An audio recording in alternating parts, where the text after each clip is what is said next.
Aw, yeah, we're back with more. Okay, so where the fuck were we last at? That is the question of the day.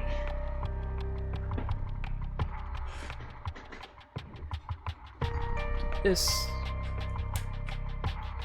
So I don't have... stream chat for that.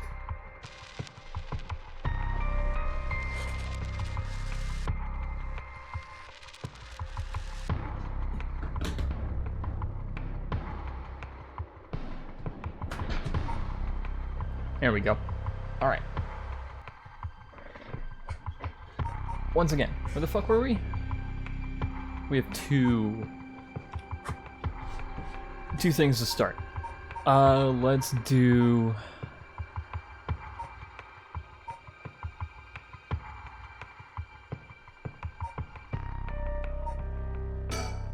Let's do Tetsuo's stuff this time.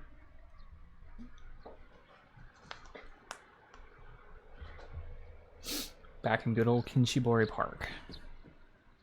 It's his body. Is Shogo's body here? Sorry for the wait, boss, but I managed to gather some information. Took you long enough. Oh, I can't look around anymore. Okay. Things at the station were pretty hectic, but I managed to get some info. Let me fill you in. Thanks. Floor is yours.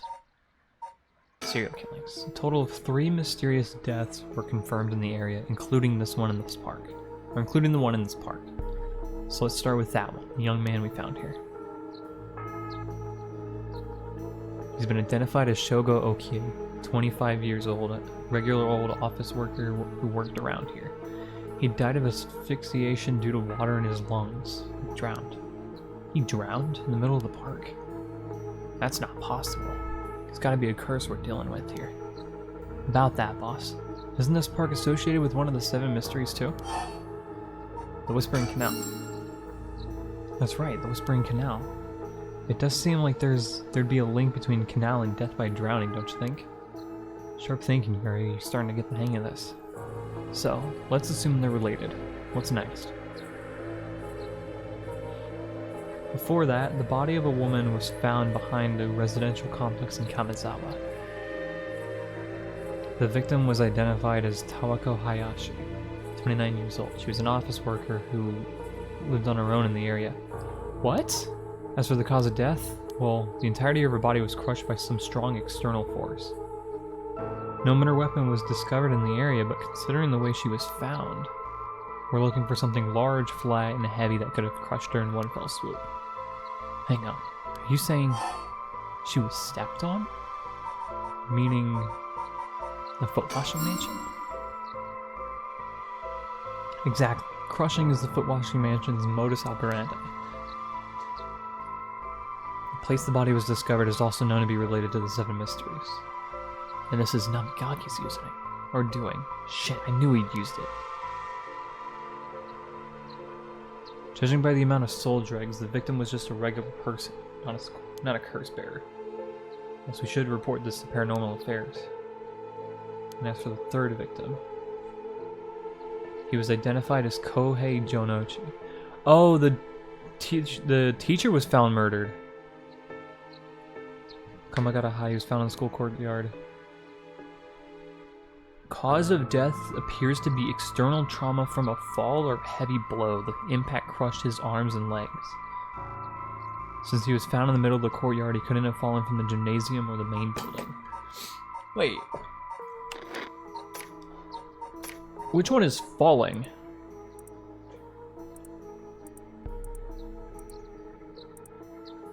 This is Yako's. Or Yako's. Haunting Clappers is the lady. Evergreen Beach is mine. And Taiko is Sugara.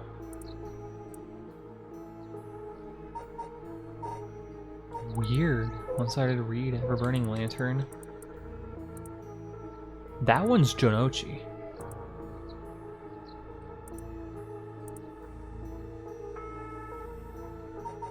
So it can't be that.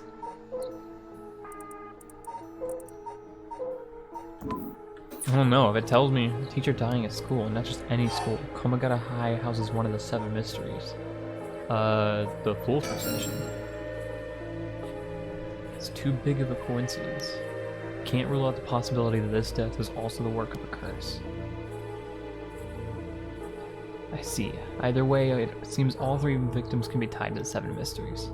There's probably a curse bearer at the center of it all pulling the strings. But you've got a point. All these strange deaths do point in one direction. That's alright, in Hajime's case, it wasn't all that different either. He also died of mysterious causes in a place connected to the Seven Mysteries. Problem is that the timing doesn't match up. He died before the curses were activated. Could he have been hit by a different curse? One that didn't have anything to do with the Seven Mysteries? That's a thought, but if that were the case, we'd be dealing with one powerful practitioner. Somebody could pull off a curse like that without using a curse stone. There aren't many people in this day and age who could do something like that. Oh, really? I see. I don't know much about that stuff. I don't know too much about that stuff. I'd be more surprised if you did. Okay, so what about more stuff with the serial killings? Seems that many curse bearers acted last night. Can't rule out that there were more killings from which the bodies haven't been found. Yikes, I haven't thought of that. But there's one silver lining. Judging by my own curse stone, it seems that the curses can't be activated while the sun's out. Great news, so basically we're safe during the daytime. Exactly. It's also why Nejima gave us till dusk. He must have known the curse stone couldn't be used during the day. Either way, we got until nightfall to settle this. It's time we flushed out the other curse bearers.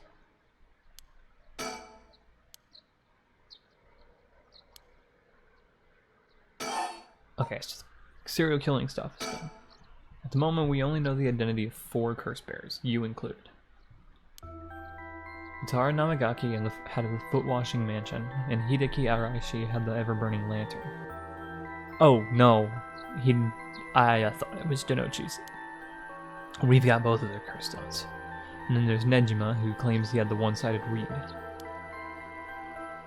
This about sums it up. We better figure out who have the remaining 5 quick. How should we go about looking for them? Okay, but here's the thing, right? Fumichika Nejima says he has the curse echo, but he doesn't.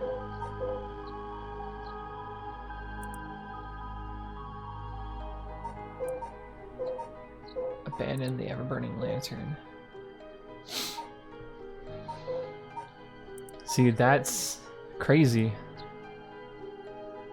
He doesn't have a curse echo. And it updated, which means we would have checked it, but he doesn't have a curse stone. Is it just because it's a claim and not, like, actually confirmed? How should we go about looking for them? There's no point in searching blindly without a lead. Let's focus on other things for now. Tracking down Nejima might lead it, or may lead us to the other curse bearers too. Either way, he should be our top priority. He could do some real damage if we don't get him. I also want to look more into Yoshimi. I got a feeling there's some connection there. Aye aye, boss. Sounds like we got our own work cut out for us. Or our work cut out for us. Oh, that was not the one that I wanted to do, but it's okay. HQ is mobilized in search unit for Nejima. So far, we haven't received any word. Guessing he wasn't at home or at work? Whoa. About that, apparently he vacated his last known address a week ago. You serious? So we have no idea where he lives? It gets worse. I checked in on the factory he was working at. He told me he was only there for a month before he quit. Hold on a second, you telling me nobody caught that? Well, I had the same thought, so I spoke to his probation officer. Turns out he's been doing house visits and interviews but never bothered checking on his workplace. He also said he lost track of Nejime when he moved to a new place. Jeez, that's just sloppy. I heard they're giving parole to just about anyone these days because they're running out of room in the prisons. Which also means that there aren't enough probation officers to go around. Dude's probably overworked. So Nejima got to fuck about unsupervised. God damn it. That asshole's annoyingly good at faking remorse, or insanity, whatever the situation calls for. Back when I arrested him all those years ago, just talking to him left a bad taste in my mouth. He's probably hiding under a false name, which will make it hard to track him down. That explained why he'd so brazenly made contact. That asshole, he's mocking us. Look at that asshole, he's mocking us. Well, for now, the paperwork to circulate his name and mugshot is being filled. It's gonna take way too long. We only have until dusk. Speaking of Nejia, yeah?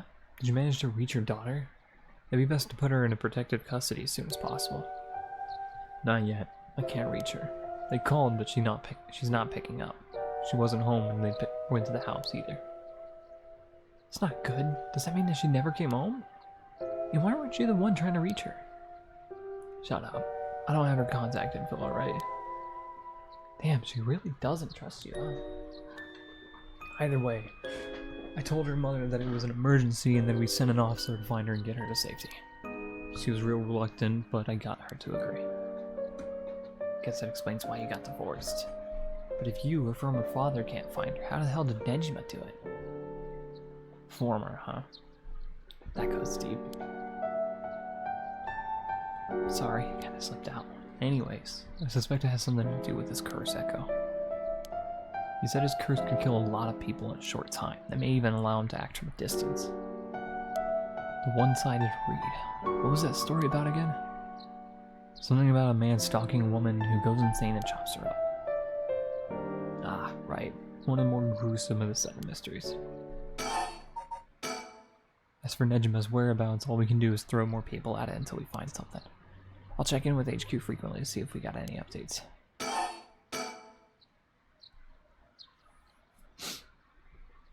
I asked around to meet a community safety bureau where Yoshimi was stationed.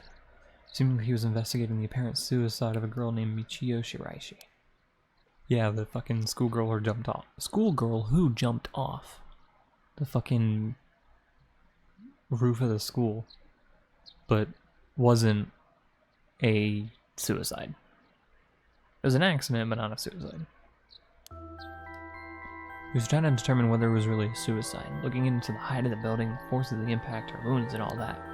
He must have suspected some kind of foul play, because he ordered a full investigation. But it had already been deemed a suicide, and his superiors told him not to go stirring things up. Huh. What was the evidence? Well, according to the report found on his desk last night, the body was found at the foot of a building, a ways away from the road. There's no evidence of vehicular collision, so it was ruled suicide, but he thought there was more to it. Yeah, a truck or other flat-faced vehicle traveling at high speeds could have inflicted similar damage. In other words, sometimes a traffic accident can look an awful lot like a fall. So the chance it wasn't a suicide. But what a terrible way to go. There were no brake marks on the road, meaning it must have been a hit and run. The vehicle would have hit her without slowing down at all. This has turned into quite the grisly case. The vehicle couldn't have come out from a collision like that unscathed. Exactly, so I asked the traffic bureau to keep an eye out for any vehicles with frontal damage. But I haven't heard back from them yet. I don't think they're looking very hard. So we've got no proof. That said, if it was a traffic accident rather than a suicide, it's possible that someone silenced Yoshimi because he was on the verge of discovering the truth. That's true. I think the driver's the one who did him in? Not quite. Yoshimi had already talked to forensics in the traffic bureau, right? His death wouldn't have covered things up. Right on that. Even if the suicide was covered for hit and run, it doesn't seem like enough to kill a cop. Unrelated, but I got something else too. I managed to get a hold of Michio Shiraichi's address. Nice!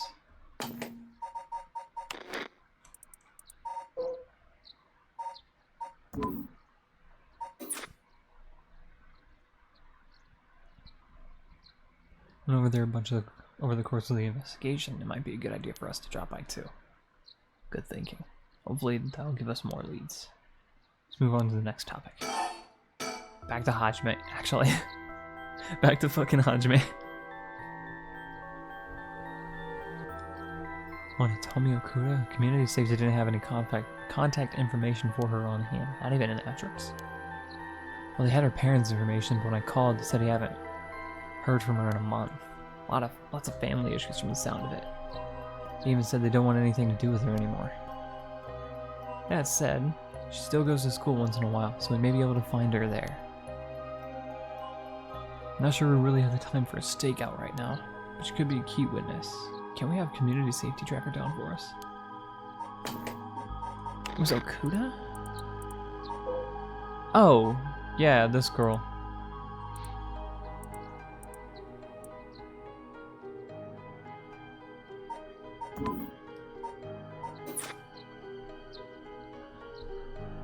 It might be tricky to get it done today. For starters, coming out of high school is closed today because of the teacher that died.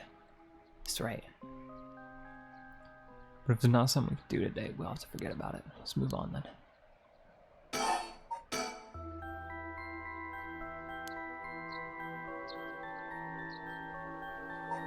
Wait, Hajime's fiance, Mayu Chozawa, 27, works as a beautician in the area. Get a picture of her. What? Oh boy, here it comes. But what? Community safety hasn't been able to contact her since Yoshimi died, not by phone or at her house. In other words, no response. Dead silence. Can things just be easy for once? Oh! Damn! This is... She's an important looking lady versus, like, everybody.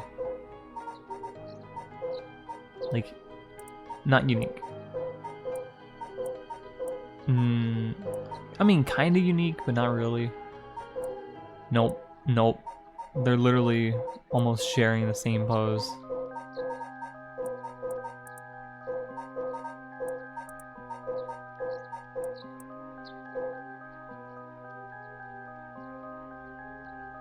My question is who is this guy? He's wearing, obviously, you know, he's wearing a mask.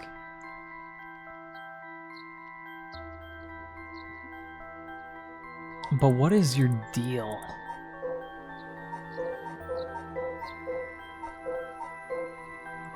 I would think it'd be him because he's like a big actor, but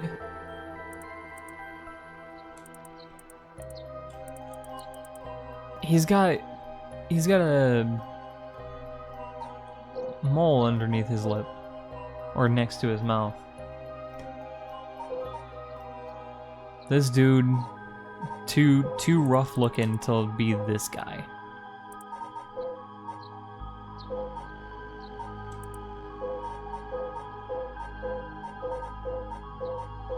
He's got too strong of a jaw to be this guy.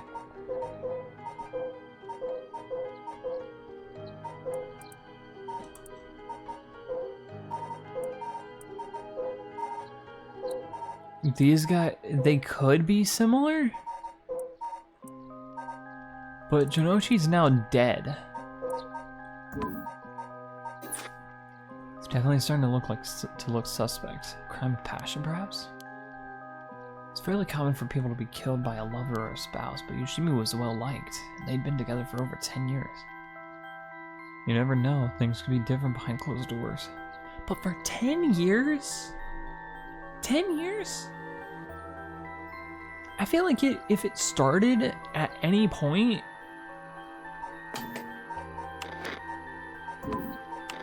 she looks... Where the fuck did she go? She looks like the type of girl to just dip if it goes south.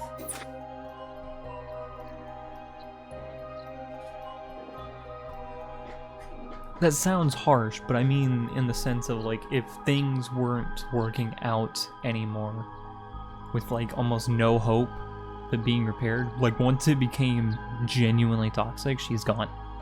Like, nope, I know better than to stay here. I have the resolve to leave.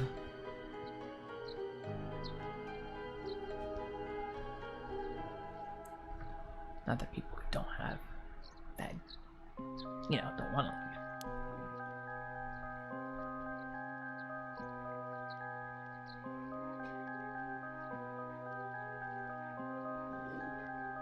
Could be that the same person who is out for Yoshimi is after his fiance as well. She could be in danger.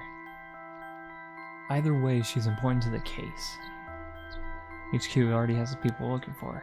We'll know as soon as she's found. That's about it.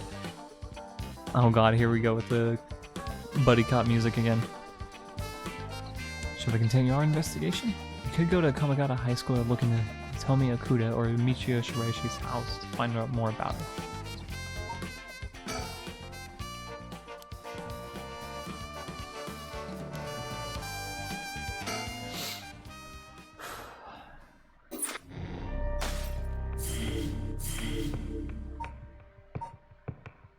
Okay, so I'm gonna do her bringing her friend back from the dead means she'll have to pay the price. Yako makes it home safely, but still isn't sure how to proceed with her curse.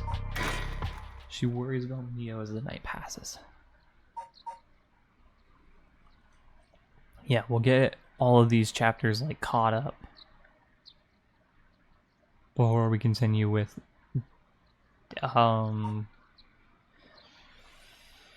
Tetsuo.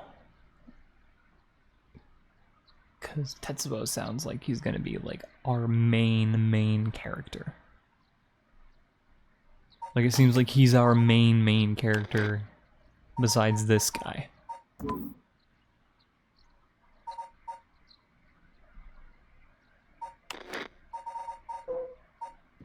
Oh, this is the new ship. Okay. Yeah. These two guys, we've got theirs. Supposedly he has the one-sided read. Fool's Procession goes to Yako. Harue, Tetsuo. Whispering Canal probably has to be Yoko's. Probably has to be Yoko.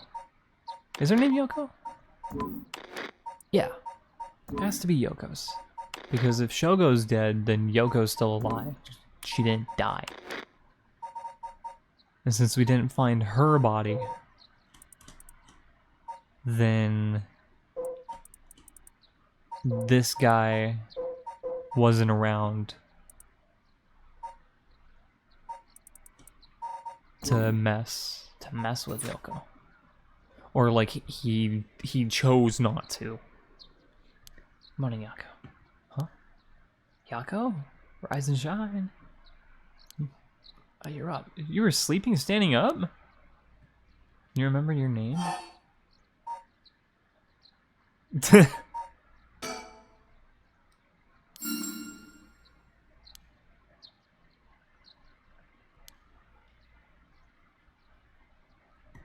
Still alive. I couldn't dispel the curse Echo or Lonely and didn't even use it, but I managed to at least get away.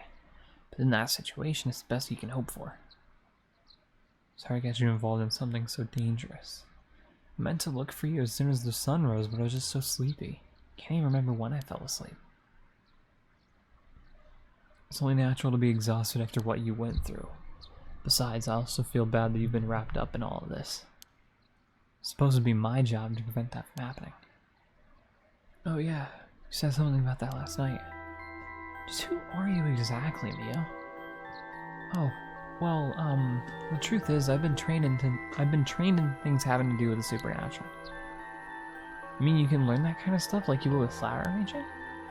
I had quite the eventful childhood. Or huh, sounds like that must have been rough to go through. Or sounds like it must have been rough. It'll take a long time to explain, so let's leave it at that for now. As fate would have it, I ended up the apprentice or maybe like assistant of a paranormal expert.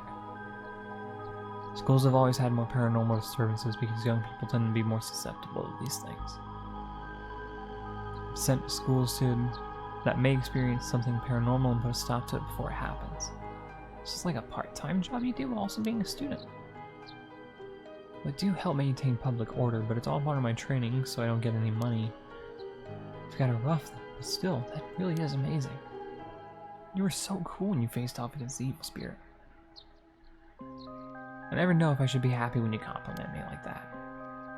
But anyways, that's why it's up to me to resolve any paranormal issues at the school, and why I'm going to look into the cause of all of this. But for now, let's head to school. Do you have your curse stone? Now this daytime and its powers are diminished, I should be able to hold on to it.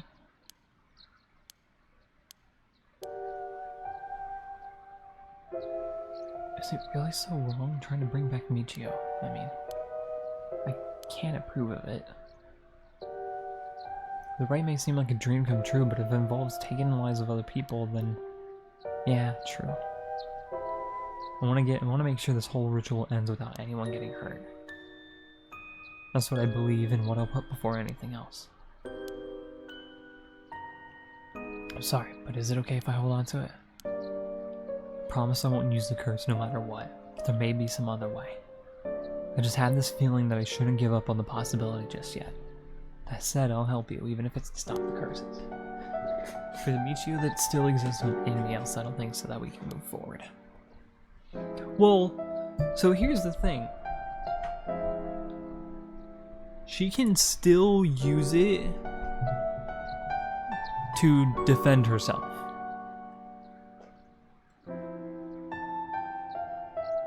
As long as like 30 seconds pass, she's not going to be able...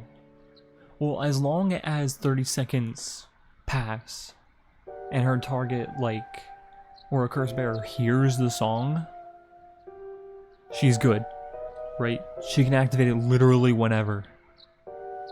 So she could almost act after those 30 seconds to try and take the person's curse stone, like disarm them. And then as soon as something goes wrong, or if it doesn't seem winnable, just use it.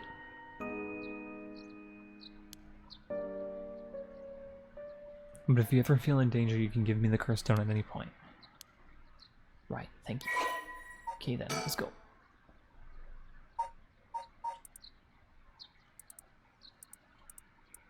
This is probably not... It's that traditional candy shops would thrive during the period of high economic growth when many confectionery manufacturers enter the market or experience a steady decline due to the rise of convenience stores and changes in children's interests and tastes. Yeah.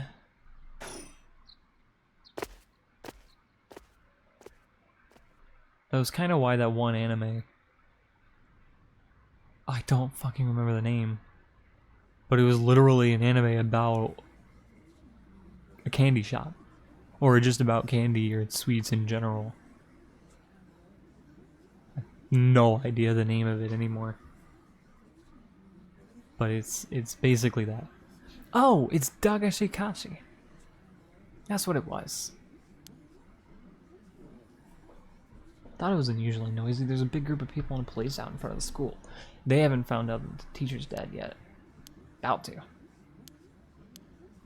Go ask things. This isn't good. Oh, this isn't good. What happened? Don't panic, okay? The first teacher who came to work this morning found something. Mr. Jinochi was found dead in the middle of the school grounds. What? They're closing the school for today. But that's not all. I don't know this either since I didn't watch the morning news, but rumors are spreading that a number of bodies were found nearby. There's no way. Could it be because of the curse? I don't know enough to say. But from what I heard, Mr. Jinochi's body was in the middle of the grounds, but his body was covered in bruises like he fell from somewhere high. Weird. Taking into account his unnatural death and the timing, it's very likely something has to do with the curse. You're saying someone used their curse on him last night? Seems like it, doesn't it?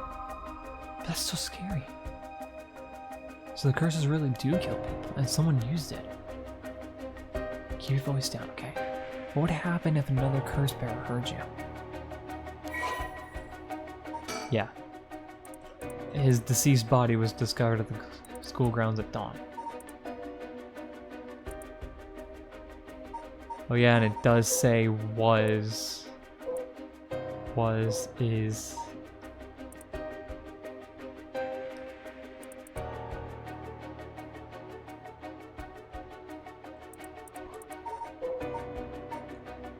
Though look, even after we saw his body, he doesn't say was an unremarkable young man This one also doesn't say was because there's no...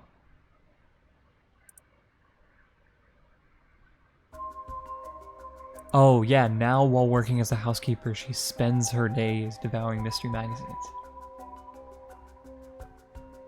Yoko has no regrets. Has. Versus Janochi being...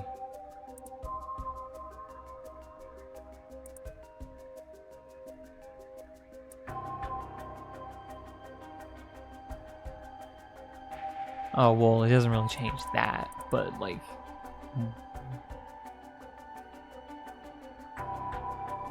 Oh, this one doesn't even say was. Kohei is an English teacher versus Kohei was. She's dead, which says was. Weird. Looking too much into the wording, but it's whatever. I wish they had a little bit more information, but they locked up the front gate. Maybe we can sneak into the back entrance. That person over there, isn't that Hitomi? It's unusual, but she was at the school last night too. She must know something about Mr. Janochi. Let's see what she has to say. Oh yeah, this was the girl that Hajime met.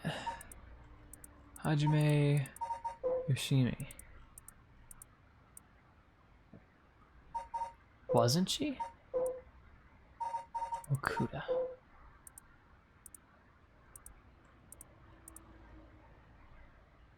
Yeah. So you're telling me the two of you were the ones in the school last night? No sense hiding it then. Plus, I owe you one, Mia. I'll tell you everything I know. She owes you?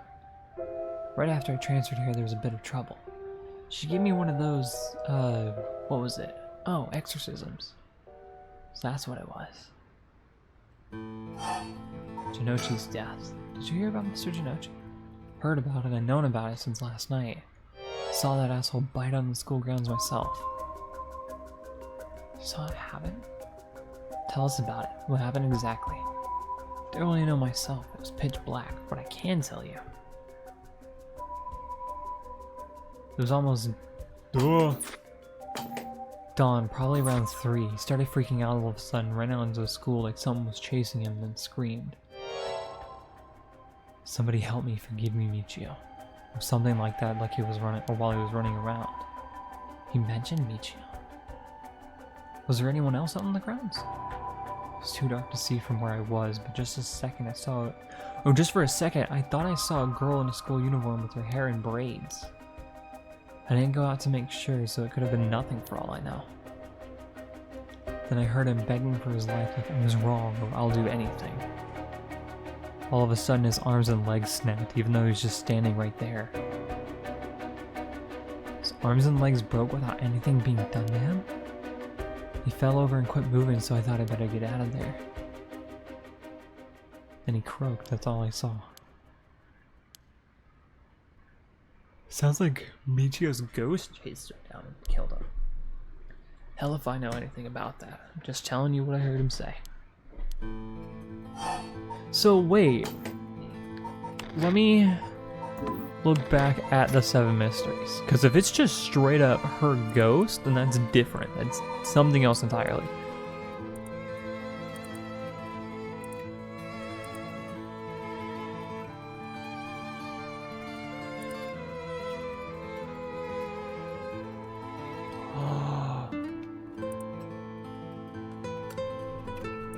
Wait a minute.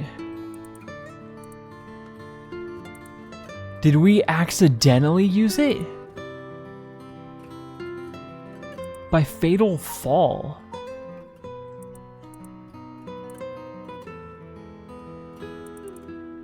But it's not like...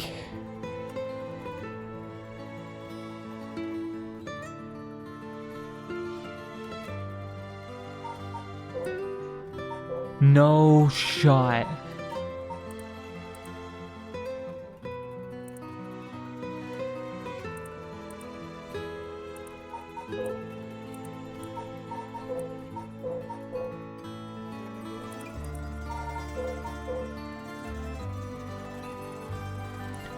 Oh, wait, because it slipped into my head for a second.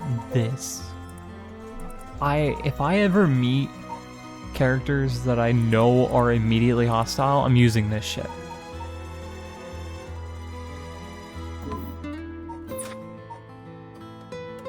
Shinochi's death. Did you tell that story to the police? Nope, and I ain't gonna. Can't count on them for shit. It's not like they believe such an insane story anyways. There must be at least one person the police are worth trusting, right? Yeah, I guess. There was this one cop who always got on my case about stuff. But he died just the other day. Oh, he did. I'm sorry to hear that. Everyone who gets involved with me ends up dead. Maybe I really am cursed. It just pisses me off. Or it pisses me off. The spirit that possessed you wasn't that kind of spirit.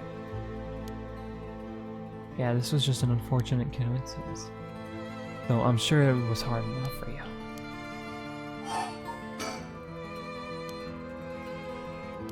Think about how she described it reminds me of something. Why did you know she died? It sounds like a lot like how Michia died.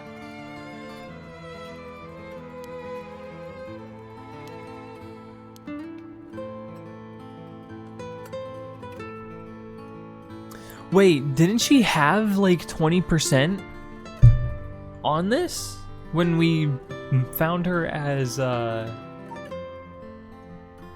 Shogo?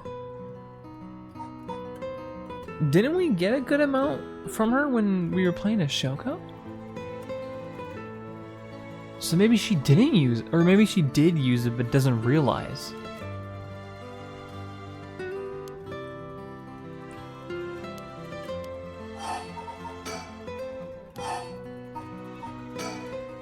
Okay, so it's not checkmarked, which means we will come back to it later.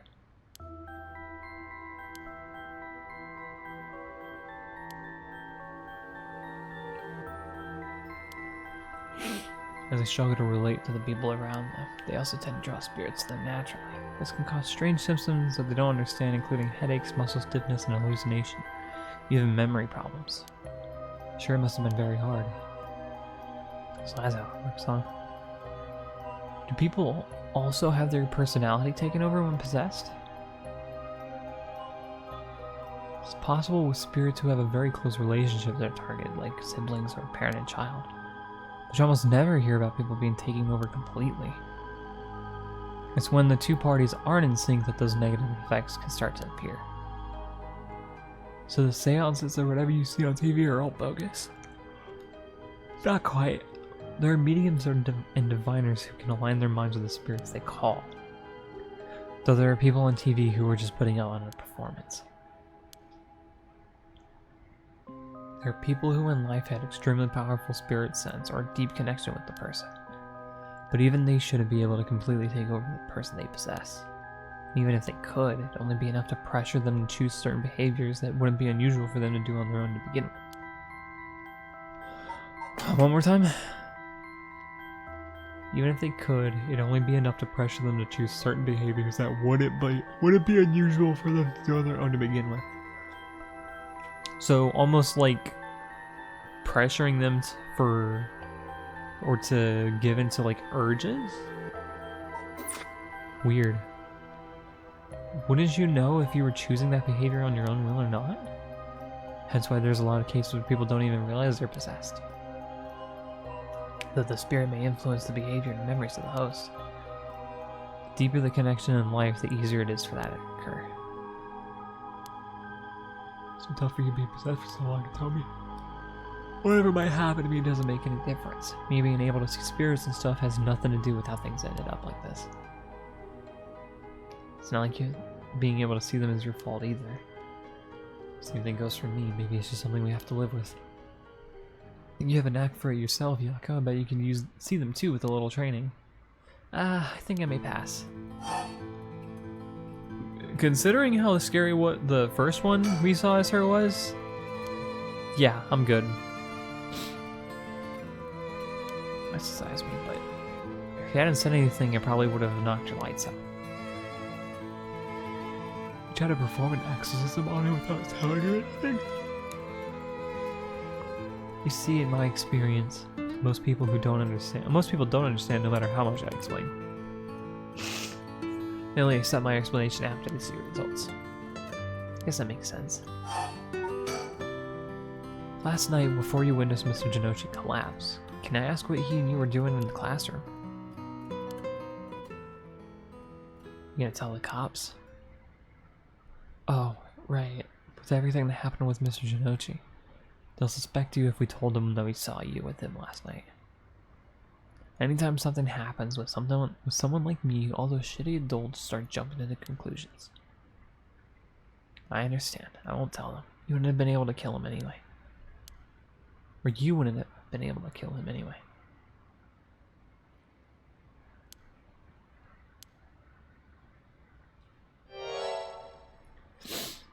Called me over here acting like he was gonna attack me or something. But I'm glad he's dead. He had it coming. Calling people worthless and a cancer on society when he doesn't know shit about them.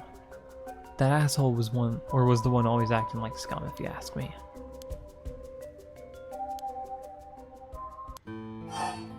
Oh, come on! Oh, where to start? What do you mean Mr. Janochi was acting like scum? Something bad? You know Michio, right? The girl who killed herself? I don't know everything, but that creep of a teacher had some dirt on her, and he was using it to blackmail her. Call her up after school and make her do whatever he wanted. He was blackmailing one of his own students? That's fucked up, dude.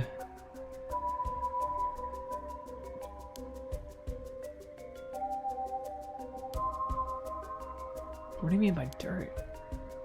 I don't know anything about this. How could I not have known this? I know how you feel, but try and calm down. God, God's acting like you were a friend. Janochi really did a number on both her body and her soul. She probably felt she couldn't tell anyone, like she had to suffer alone. How do you know about this? I just happened to walk in on it. I know the spots around school people go to when they want to stay out of sight. He ran off in a panic when I yelled at him asking what he was doing.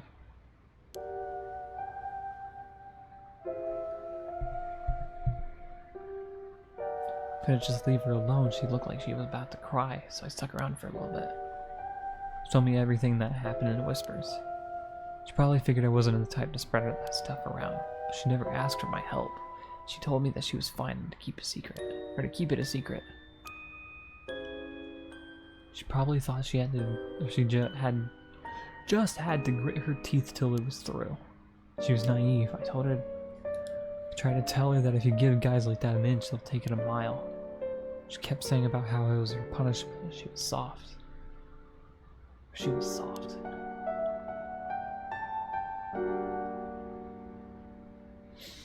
Of course, Janochi didn't change. He kept on doing what he was doing. Don't understand either of them, but that's as much as I was involved. And then she killed herself. Nothing I can do about it now. If you knew about it, then why didn't you? Trying to say it was my fault? She told me not to say anything. She told me she was fine. So what the hell more responsibility do I have other than what I already did? There's no point blaming it on me. Yeah, because like... what was the dirt that she had, or he had, on her?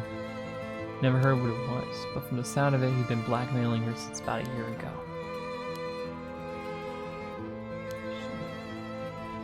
Hey, just more to a person that meets the eye, you know? There must be some reason. Don't know, got nothing to do with me. Remember that nosy cop I mentioned who was always on my case? He died at the former Yasuda Gardens a couple days ago. Yoshimi was his name. He was part of the juvenile division. He didn't look like a cop at all. Real rough guy, but good at looking out for folks. At least the only one I could talk to. So there was someone like that on the place. It's bad he ended up dying. Oh, another thing. One time he suddenly introduced his fiancée to me. It's hilarious seeing a big guy like that acting like a shy little kid all of a sudden. She told me that she was like me when she was my age and she was on my side. It would have been a terrible loss for her too. do feel a little bad for her when I think about how sad she must be. And I saw him at the grounds the night he died.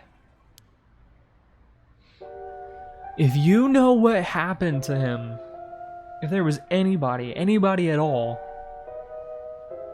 then it'd be fucking perfect. Because he looked like he died of a heart attack. Whenever I get worked up over something, Yoshimi always took me straight to that park. Then he listened to whatever it was I was pissed off about. That day, he called me over there like usual, but something seemed off about him, like he was worried about something. He asked me for a favor, too. That was pretty unusual. What kind of favor? He handed me a weird talisman and asked me to hold on to it for him. Is it a good luck charm? That's usually what these are. Yeah. It's a normal good luck charm. I figured if that's it, then sure, I'll take it. I have it with me now. But that wasn't all. Then he told me that he wanted to look for a talisman Michio Shiraishi had that looked like this one. Michio? What did she have to do with this? Yoshimi had been meeting up and talking with her. While they were together, he noticed that she had a special talisman or something. But apparently Michio always avoided the subject. Which probably meant that it's a curse. He knew that I knew her, so that's why he asked me, he said. Could there have been something about Michio that the police couldn't even talk about? No, things at home were a little complicated. From what I heard, Michio was keeping her mouth shut about what Jinochi was doing to her. Hard to talk with the cops when someone's got dirt on you. And I didn't squeal on anything about Michio either. Michio, what was it that had such a strong grip on you? So basically, Yoshimi didn't just have his eye on Michio, but her talisman too. But after he died, she didn't know where it ended up. So since I knew her from school, he wanted me to look into it for him.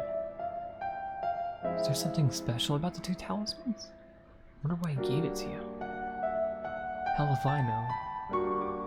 When I looked inside, there was just a weird, kind of grimy scrap of wood. So you've seen inside it. But from the way he was acting, it seemed important to him somehow. But to be honest, what he was asking is such a pain in the ass. I figured he had to be serious about it. Or I figured he had to be serious about it. Oh, and since he died right after that.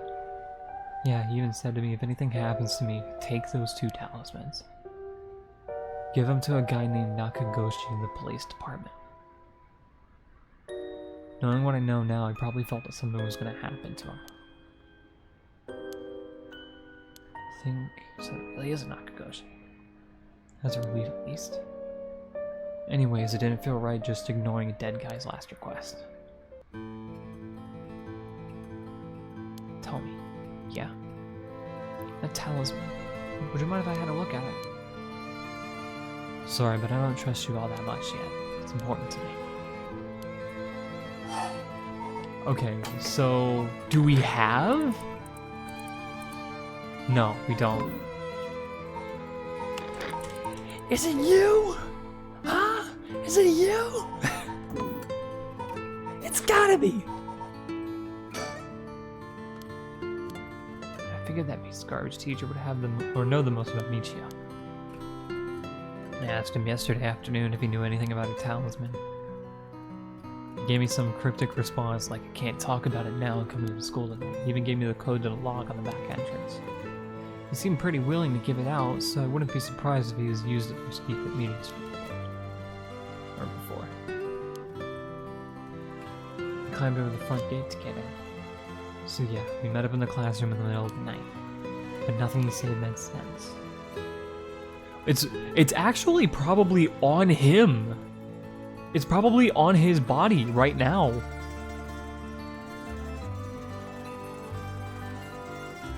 Like that, it was really Michio. Or like that, it was really Michio and stuff like that. He went on and on about how it was my fault and that if only it hadn't been around or something. That's when you two showed up. I was able to get away while Jinochi was freaking out. So it's really all thanks to you that I got away. But I didn't get any info about the talisman, so the whole thing was sort of a bust. Afterward, I was wondering what you two were up to, so I hid nearby. Then I saw you and Old Man Ashimiya talking, and then Mio showed up. That's also why I saw Jinochi come back outside and bite it. So really they're looking for Michio's talisman. Could've gotten worse, but I lucked out.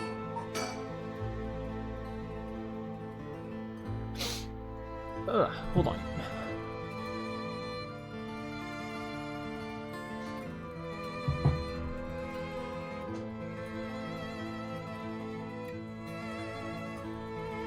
What you described does sound like Michio killed Mr. Jinochi. She did have a reason to hate him after all. No way. You mean that was really her ghost? Like for real? Those who die bearing strong resentment or regret can occasionally become spirits, either bound to a place or roaming freely. However, it'd be usually impossible for them to kill the living. Most don't have that kind of power. But it's possible they could possess someone close to them to act on those lingering regrets. Wonder if that's what happened. Alright, then supposing what the spirit board said is true, Michio's death was an accident, then she must have had some regrets. If she hadn't given up on the living, that is. I don't think she was the kind of girl who would just give up no matter what the situation. Now, what's the situation? I don't really know, but she didn't seem like she had anything or something tormenting her so much that she'd kill herself.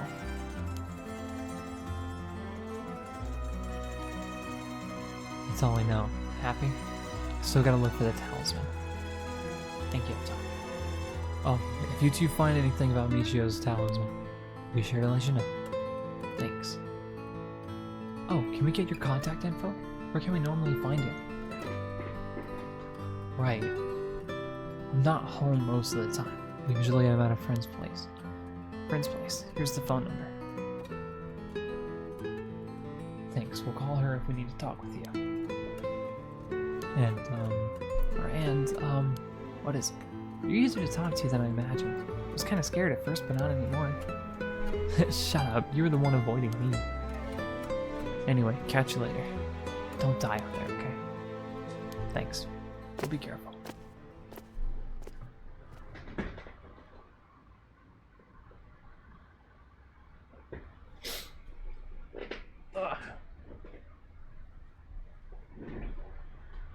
Ain't like I could come for your chair or something. I almost wish I had a desk that could drop to like almost crouching height so that I could just get a beanbag and fucking sit in that. Because there's no way that there's beanbags, or they make beanbags that are like desk height. Not in the fucking least. Alright then. We got a lot of new information. Sounds like Mr. Jinochi was killed by a curse, just as we thought. Which means there was a curse bear at the school. Multiple, in fact. Multiple? You think so? Yeah, the curse echo we experienced at the school and the one that killed Mr. Jinochi seemed to be different. The people in the school at the time, other than us, were Mr. Jinochi, Hitomi, and Old Man Ashimiya, who you ran into. I was thinking it'd be among them, but there was one more person. Hitomi saw a girl in a school uniform with braids. From what Hitomi was saying, it doesn't seem like she's the one. Mr. Jinochi is pretty suspicious, though. If he was a cursed bear, it would certainly explain why he was killed. Right, that's why I say that there are multiple.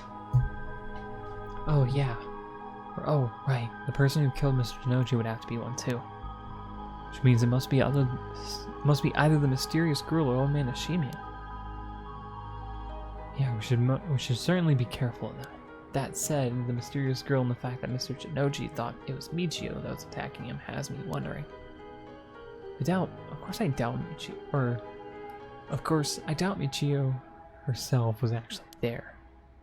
But, oh, I just remembered. I also saw Mr. Araishi outside the main gate last night. Yeah, but he's... What did he have?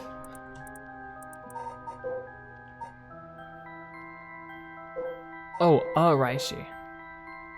He had the ever-burning lantern. But we didn't see his thing. I wonder if it was before or after. He did? It's likely he was involved with the curses, given that he's the one doing research in the rite of resurrection. So he'd have to be careful of Old Man Ashimiya and Mr. Araishi. I want to believe that that's not, or that not all curse bearers would be hostile, but as for what to do now, I like to find someone who is responsible for the Feast of Shadows. To set this off and how they did it. I don't think I'll be able to end this without stopping it at its source.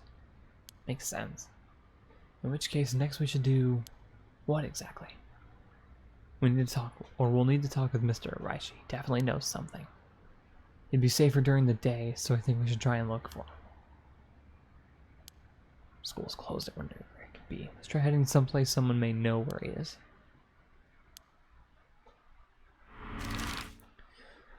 Oh, shit. Okay, wait. Komagata Bridge. Let's go there first.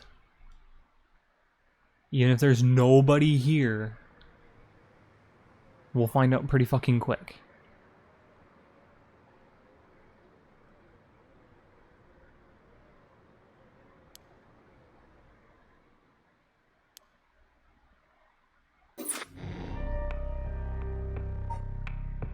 Okay, so it's probably not...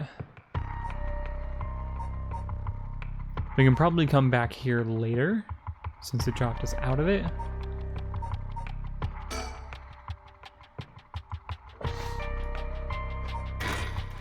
Let's do Harue's segment.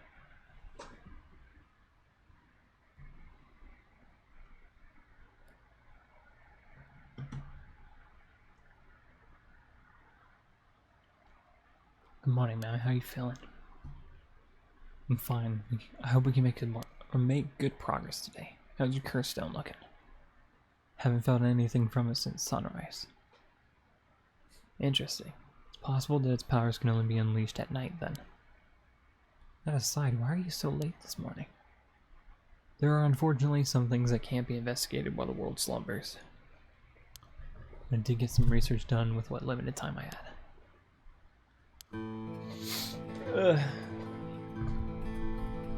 I hate talking so damn much. Shit.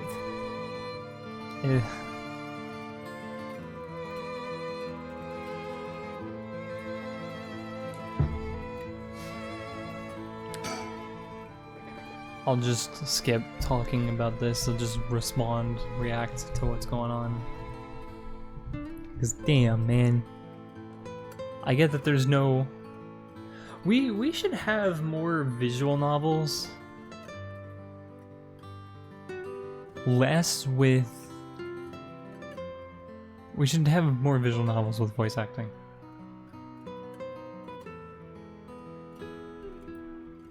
Because this reading shit's fucking annoying. Like, especially if the game... Especially if that's all... most games are, or most visual novels do. It's just like, you get to make the occasional choice, and yada yada. Like... the small segments of gameplay are just... clicking and dragging a scene, and then clicking on, like, people or other shit. It's just like, damn. You could at least have the rest of it be fucking voice acted. You could have the reading shit be voice acted and have, like, a character's internal thoughts be... what is it? Be either voiced or not voiced. Like how fucking Zero Escape was. I'm glad that Zero Escape for the remastered was voiced from beginning to end. Cause damn, that saved me a lot. Save me lots of fucking reading when I could just, like, read the subtitles. Okay, what did he say? By the way, there's something I wanted to talk to you about. What's that?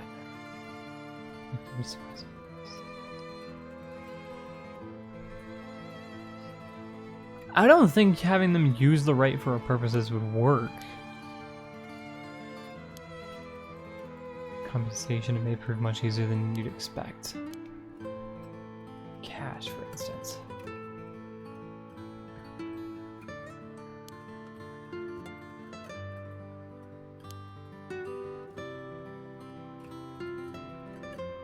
I won't let monetary matters lead me to regrets the way it did back then with the ransom. Yeah, that's a good, that's a fair stance to take on it. Cause she's like, nah. Cause like, imagine, I guarantee you if they didn't get involved when she was trying to post the ransom, like, what is it, where does it say it about her? Where's our fucking Haraway?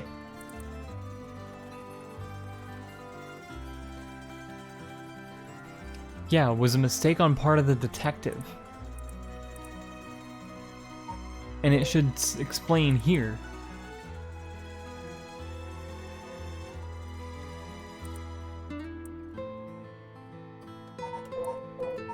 Or no, it was just something else, right? She was willing to pay the ransom immediately.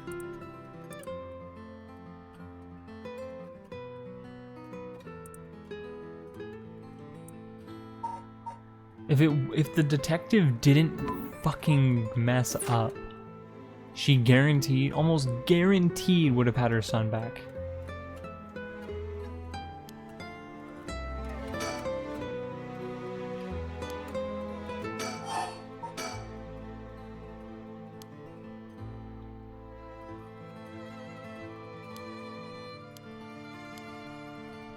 Yeah, this is everybody getting caught up. There's been 3 deaths. Shogo's, Jonochi's, and one other dude. Or one other lady. They have yet to announce the identities of the bodies found. They've been nicknamed the Honjo serial killings. It's garnered quite some attention on the streets. Also, another visual novel game that had voice acting. Fucking the Somnium Files. The whole game had voice acting, beginning to end. There were, like, what, small instances where I still had to read, like, out loud, but the rest of it was just voice acting. Just me reacting to the game. That's what I thought. Even if victims were curse bearers, just 1 or 2 wouldn't be enough soul drinks. Not even, like... What is it? Not even... We took, like, 4, maybe 5 as Shogo. Well, no, the storyteller tells us that Shogo killed 4 people.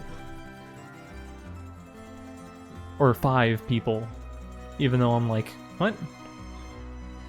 We didn't kill 5 people, we killed 4. We had the one dude at the beginning. Then we had the ever-burning lantern. Then we had Yuta. Then we had her. And that'd be it. Unless it's genuinely counting Yoko. Mere 3 victims seems a little on the low side. Cautious bunch. So back, no.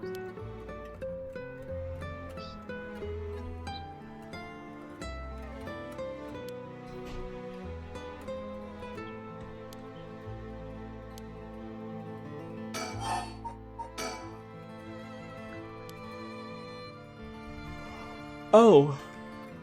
Wait, whoa, what? I learned something new about the criminal involved with the kidnapping. With her kid getting kidnapped? That kidnapping? This person, his name is Kohei Jinochi.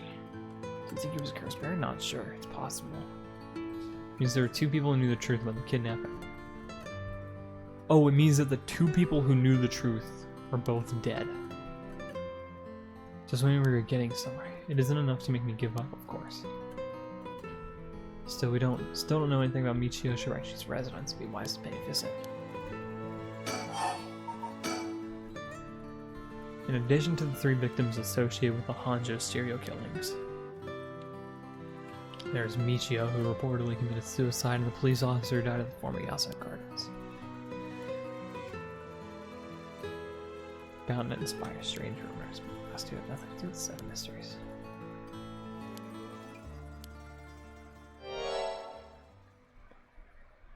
I was involved even with those killings.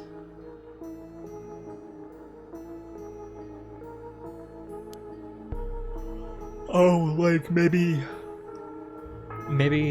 a certain a certain curse has to be used, or requires 2 people to die.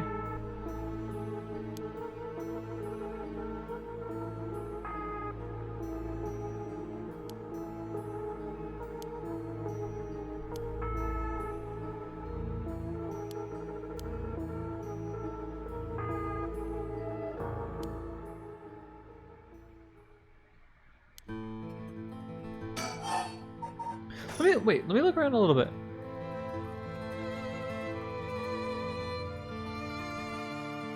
Okay, everything's fine. Everything is good.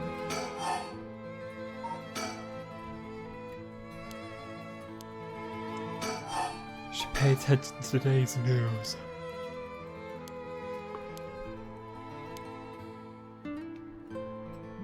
You mentioned hearing an agonized voice telling you to kill when you first obtained the curse spell. That doesn't sound like a coincidence to me. Someone agitated the curses in this area on purpose, and they're likely after the rite of resurrection as well. So you're thinking this person is not one of the curse bearers?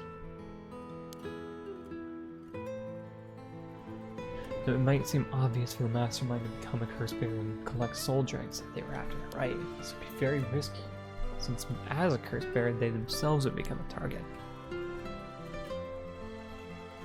So it'd actually be more convenient for them if the curse bearers move less aggressively. But despite that, they've been inciting the curse bearers to commit murders. Why? Well, I would guess.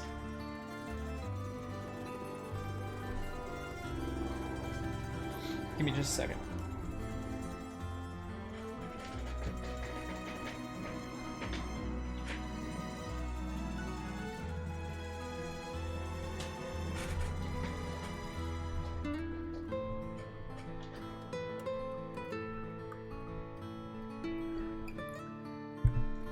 Come on, man.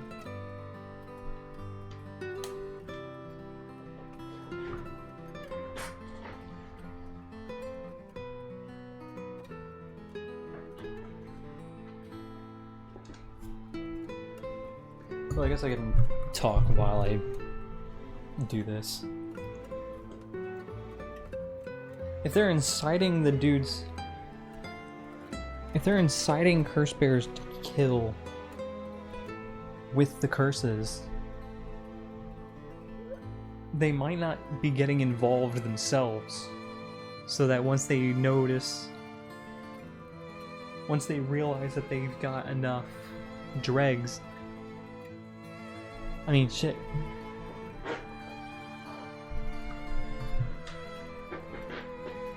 They could just go after the ones that have it maxed. Or go for all of them and have multiple cursed dregs or cursed stones with full soul dregs. Which means there'd be multiple stones capable of doing the rite. Or maybe they all need to be charged for the rite to happen. Who knows? I have a feeling it's the first one though. I have a feeling it's my first idea. They're waiting for them to hit a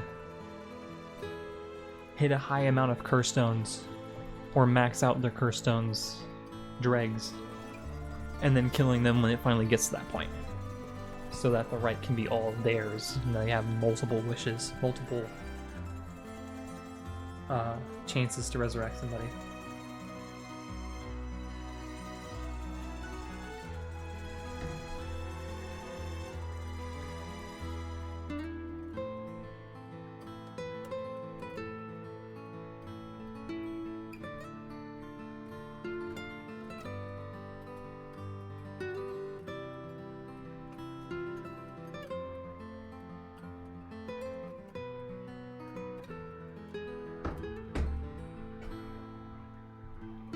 Because imagine you can have everybody start doing that shit. Oh. Fuck you, Richter. Was to steal the souls while the other curse bearers compete with each other from the start? Sitting back and observing from the sidelines is a safer course of action. Which is why I figured it'd be best for us to attempt the same strategy. There's still reason to suspect the mastermind could be a curse bearer themselves. To be honest, I want to keep my distance from whoever it is. There's no telling what kind of power they might possess. Whether their aim is to negotiate or steal, we'll have to outpace the mastermind in making contact with the other curse bearers. How do you suppose we do so? At this point, all we can do is search. If there's a mastermind inciting the curse bearers to collect soul dregs, can we be sure there even is a rite of resurrection? Right, or good question. The rite could be nothing but a myth fabricated to spur the curse bearers into action.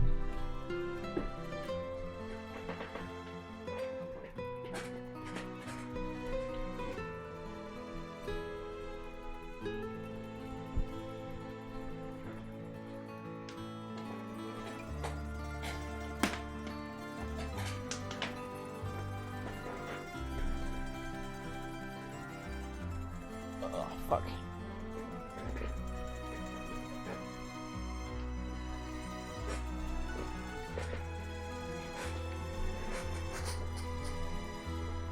Ah. Trying to adjust the way I'm sitting. It's not helping me. Shit's cold in here. Like my own hands and feet are chilly. My feet are ice cold.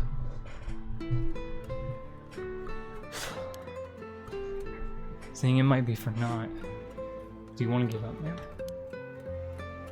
Never. Understood. After all, we'll never know the truth unless we see it for ourselves. But we'll do it without using the curses ourselves.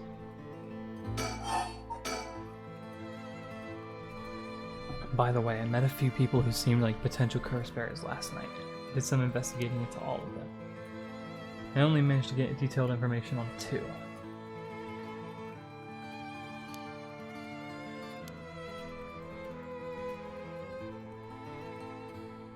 First, there's Ayame Tono, the girl we talked to before that she isn't a curse bearer herself.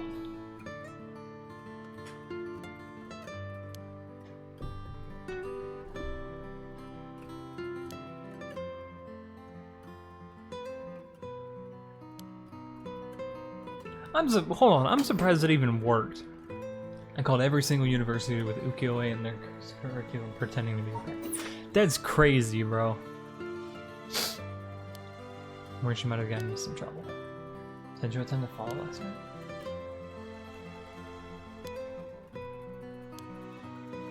And here I thought you were an investigator extraordinaire. It's literally like, good job, investigator extraordinaire. Good job. I thought you were. I'd like to learn more about her, but it would take some time. She is planning on stealing the cursed stones just like us. It's best if we act carefully around her. Who was the second one? Next to the tall man who was dressed in black. Met him near Kinshicho. God damn. Managed to get some good information from him. What can I say? He works as the second. Oh, this is. Yeah, it's him. He's still alive. Which means Yoko is dead? Are they both dead or are they both still alive? Or, I mean, Shogo's dead. Yoko might be alive. They've been here for a while, but it's only in the past 10 years that the company has shown significant growth. I remember seeing the chairwoman on the news a few years back. She seems to be very shrewd. With the increase in sales, I assume she wanted her factories running at full capacity, but with the harsh restrictions against industrial waste, a lot of the factories with older equipment had to be shut down. That's right, even 10 years ago there were many complaints about chemical plants dumping waste into the river. Most companies back then were more concerned with making a profit than protecting the environment. They still are! They still are!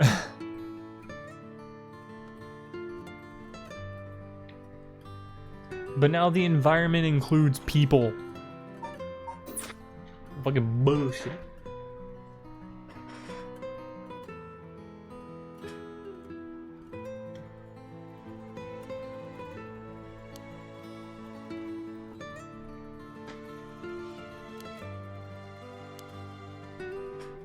So it's interested in seeing if the right would be beneficial for their product research into beauty and skincare. I feel like that's a joke. That's probably a joke. But then wait. Why would Takumi be interested in the right? Why would his boss be interested in the right? What does she benefit from it?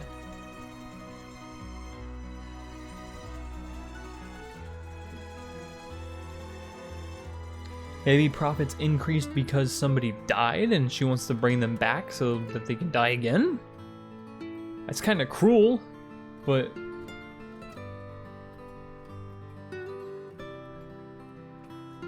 companies really don't give a shit. Now there's an interesting thought. Ran into one more suspicious young man last night. The one seemed to be called Alcoholic Soul Drinks, right? Oh yeah, this is the Reishi.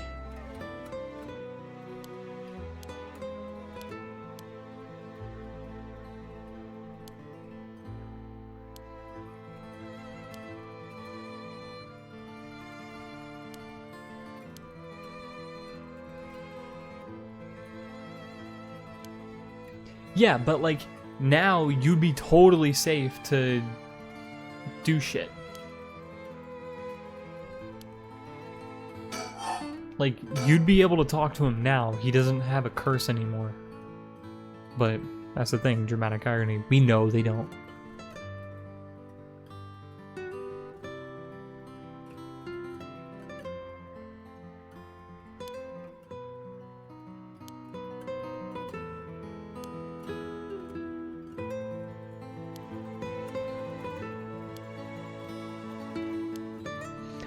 I do want to go investigate, I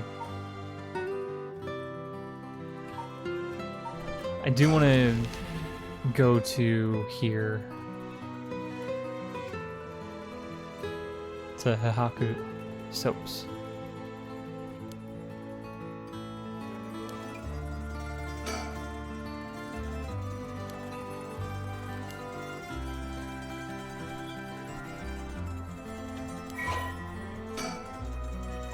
Yep.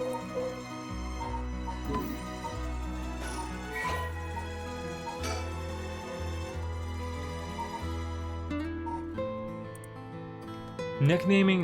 Whoa! Recently, there have been rumors about her possessing strange and powerful magical abilities, earning her the nickname the Witch of Haya.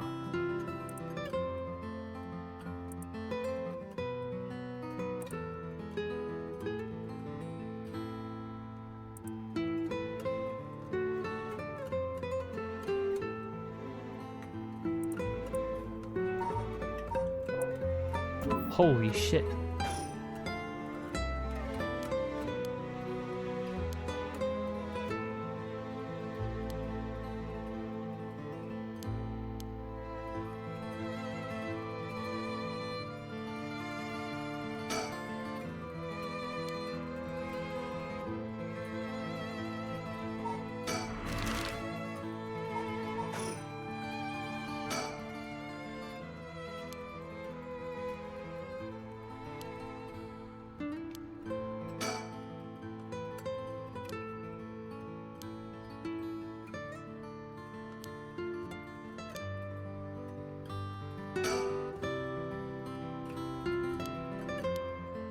Okay, so we went here first, which means he's probably going to talk. So what, you're gonna go in there alone?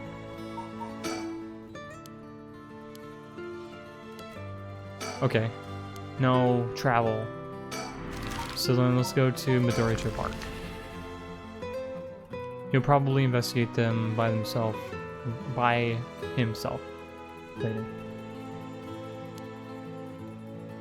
I am a Tono loser.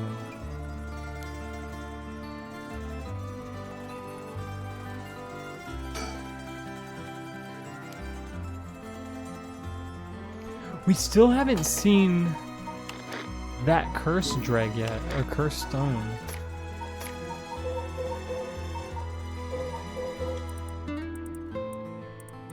Yeah, we're still missing 3. We have not seen...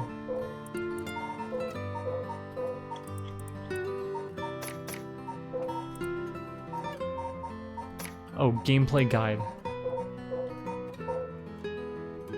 Yeah, we still haven't seen who owns the Whispering Canal, or the Beckoning Light, or the Taiko Sugama. We haven't even seen Nejima yet.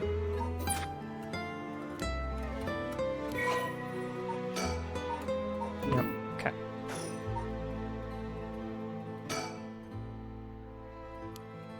Hey, why did we even come here?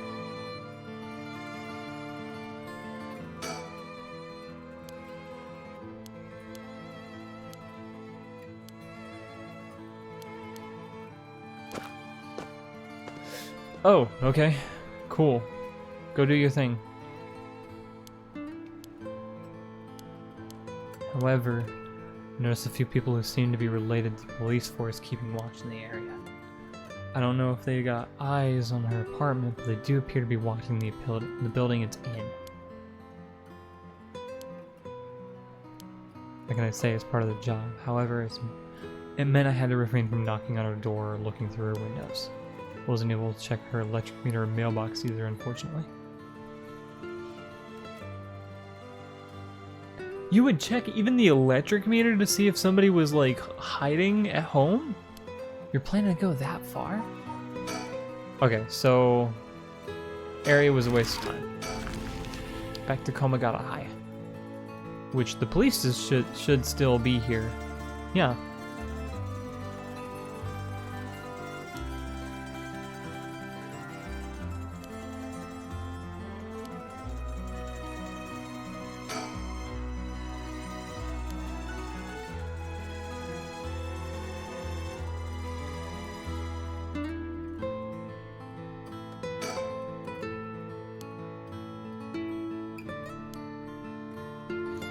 Oh, the better we can blend in. Okay, so let me talk to you then.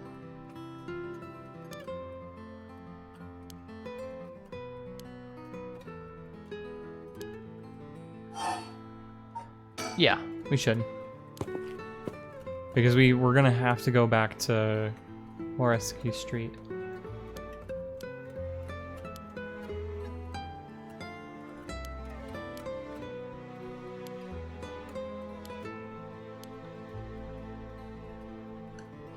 Some believe that Michio was the one that killed Mr. Janouchi.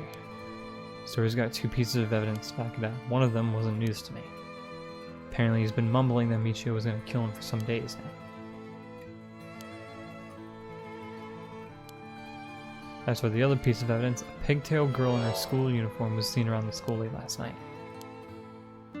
Although numerous people claim to have seen the girl, not one of them saw her face. Some are proposing it was Michio that brought... Wait. With... braids? Pigtails. I mean, I guess it'd be a good idea to just look at her fucking... Michio. Those aren't pigtails. She has a ponytail. She has a very unique hairstyle for somebody that's...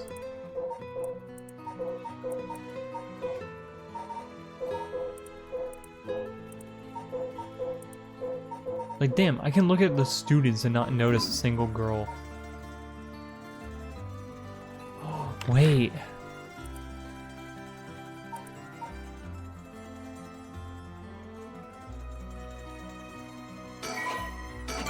hold on a second.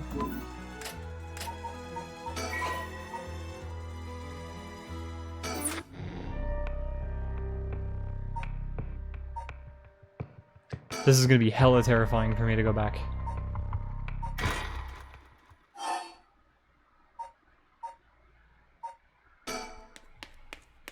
I don't want to do this because this shit's fucking scary.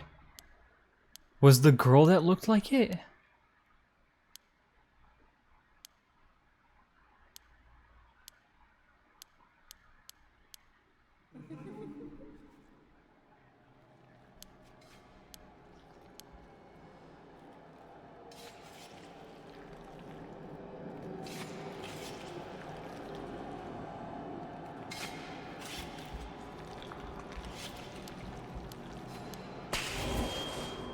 Okay, never mind. Load! It's not like Michio was the only high school girl to wear pigtails. Might have been made of just the family flags.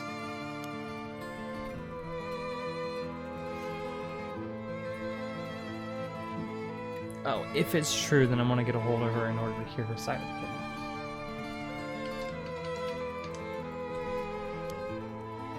If she's still alive, that'd be ideal. There's still one more thing I should mention. Discover where Michio lived. Student had a list of student addresses on hand. It's an amazing find. I believe all the students out here actually have a copy of said list. It truly worries me how easy it was to obtain what should be confidential information. Imagine what would happen if that information got into the wrong hands. So far it hasn't, no? So it stays that way. It's now possible for us to visit her house, which is good. I want to go back here.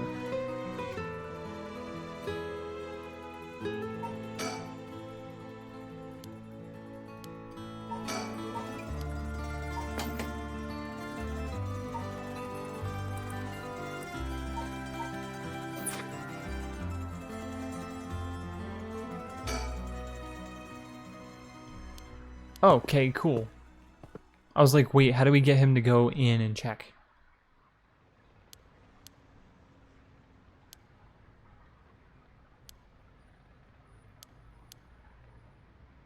Doesn't mean he has no connections to the recent curses. He knew about the Seven Mysteries. He even guessed we had a curse stone of our own. Of course he would.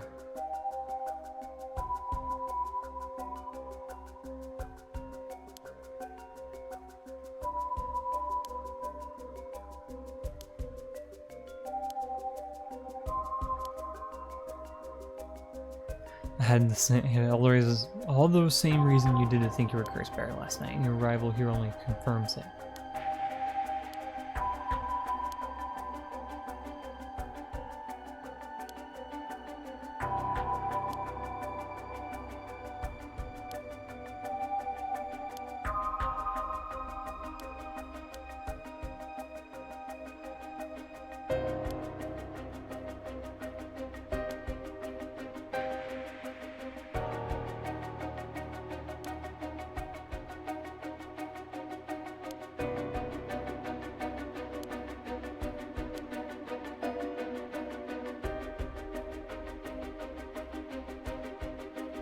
We still haven't even seen this guy yet.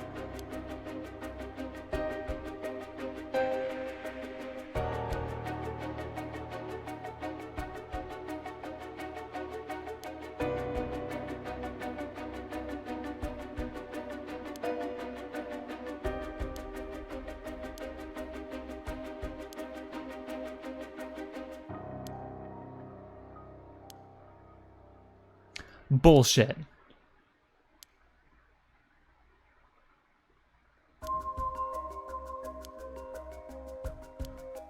There's no way you're at 6. There's no way.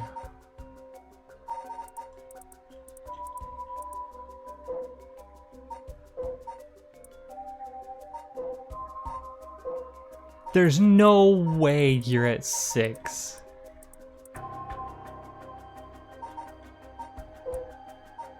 We still don't know where these guys, or we still don't know where she is.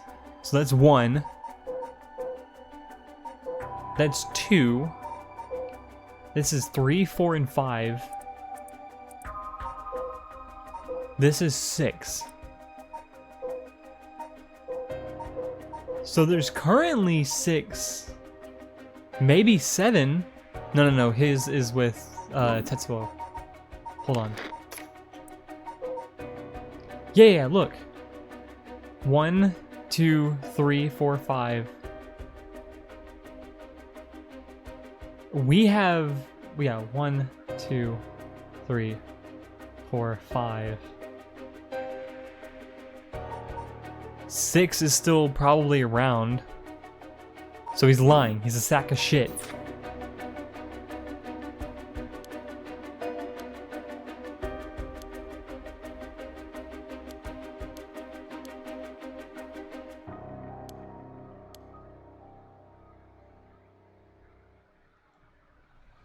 That lying ass bitch. So once again, that Gamayoto shit's probably the biggest lie.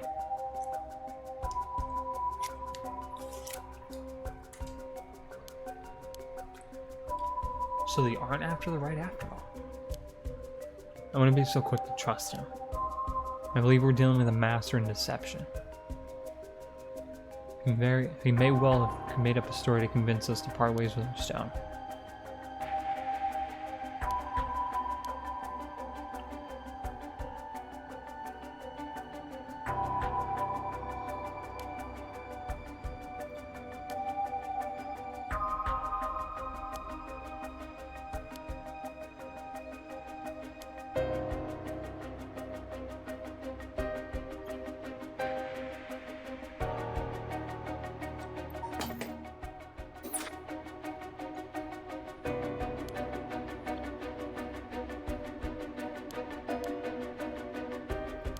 Or he's trying to spread a rumor.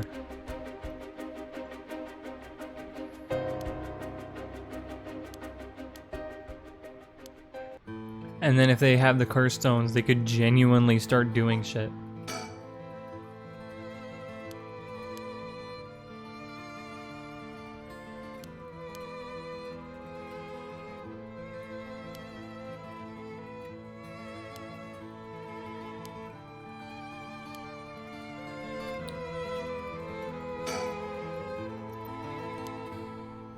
Okay, now we can move to Michio's house.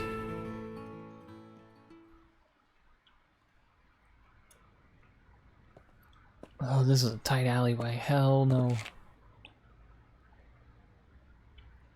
This is the one thing that I don't like about Japan's neighborhoods.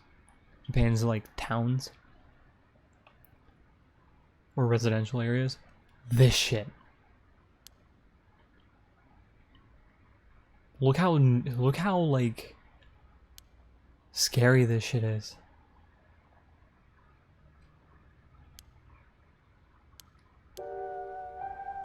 Yeah, just let me look around for a second.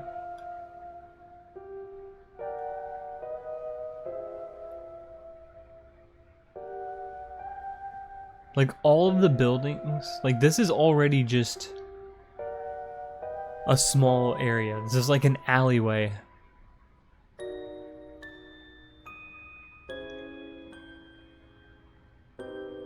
I mean, sometimes I guess it's nice because houses end up being close, or like apartments or homes or whatever end up being close to like convenience stores or restaurants or shit like that. It feels like they can be really close to things that you would need to go to anyways. Makes it really convenient, but like this, still nasty. Ugh, unease.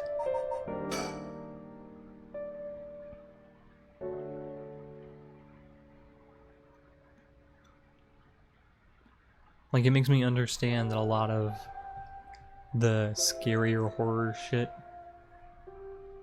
or like a place that's heavily involved with like spirits is Japan. Social connections run deep in working class areas like this, so I decided to talk to the locals.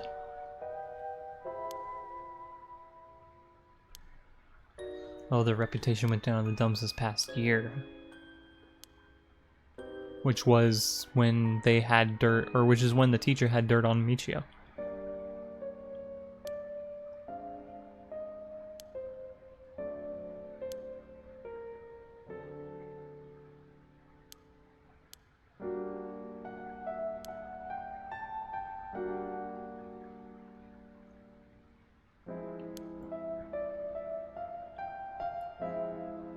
Kankichiro Levi.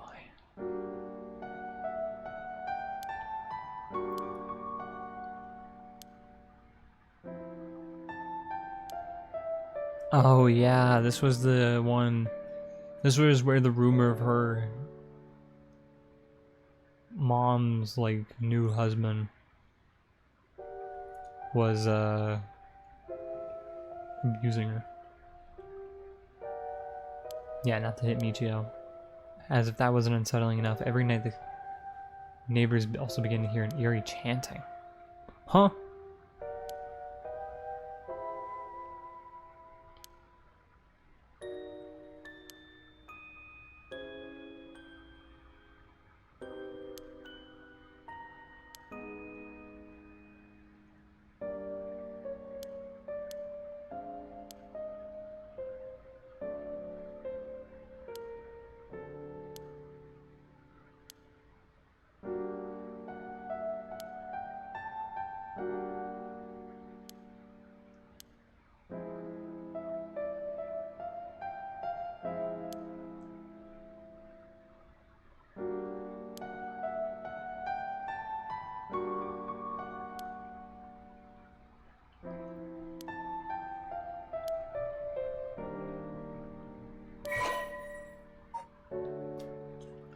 Oh, collect all information on persons of interest.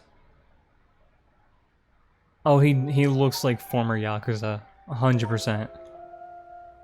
He's got the scar. He's got a scar. He's got a scar to prove it. He's got a fucking flashy ass jacket.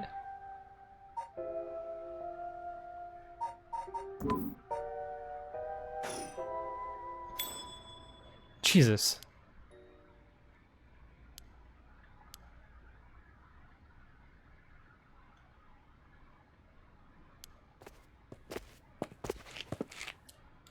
Oh, the cops!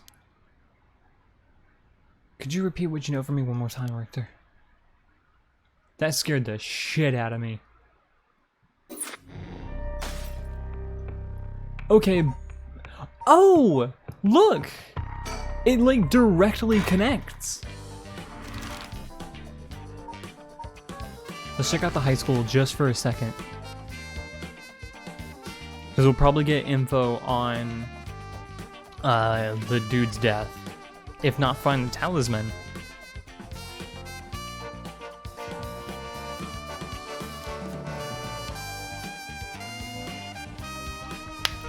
But wait a minute. It said that we got... Hold on, does it tell me if I do this?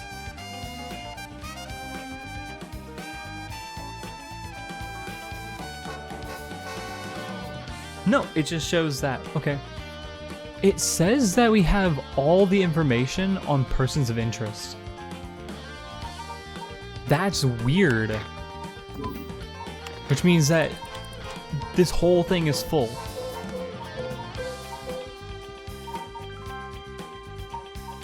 This whole thing is full. There's no more. No more or persons of interest here. Are we almost done? 34, 35, 30, 41. Holy shit.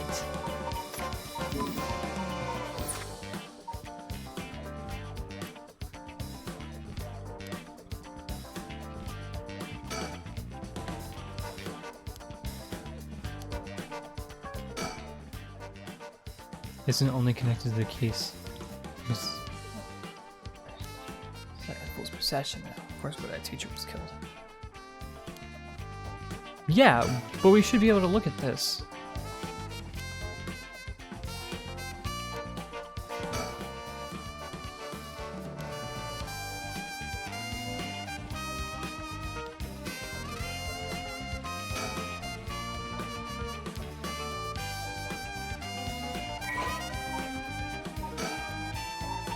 Yeah.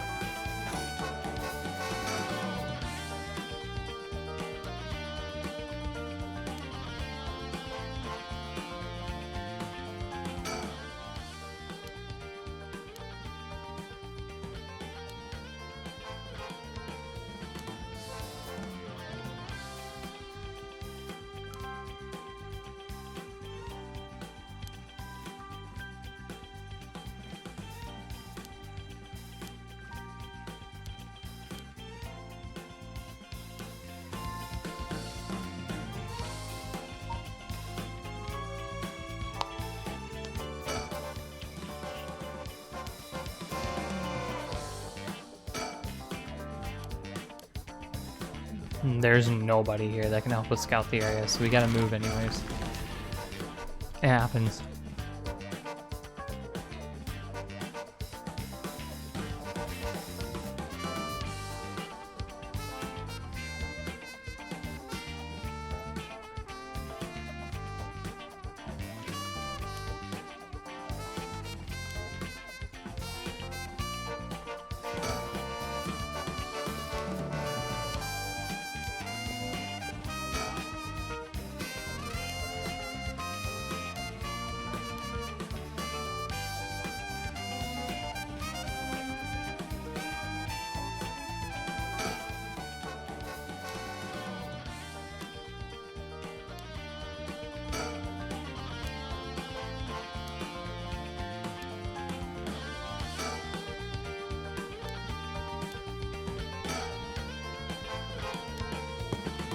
Oh shit, okay.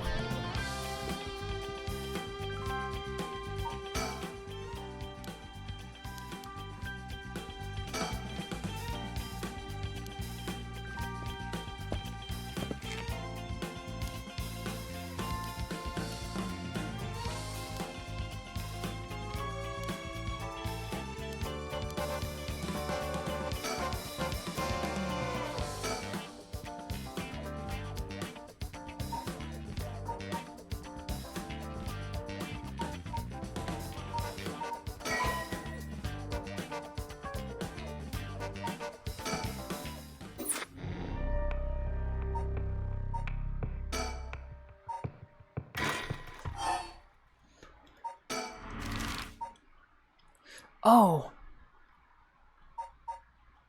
Wait! What if we take him back to the school?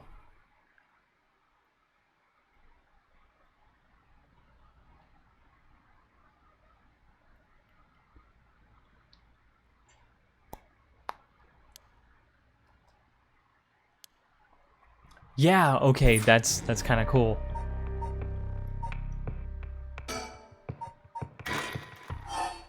Resume.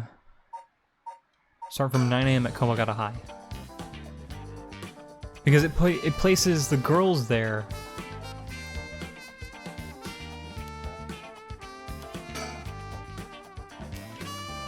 Which means that we can talk with them and get info.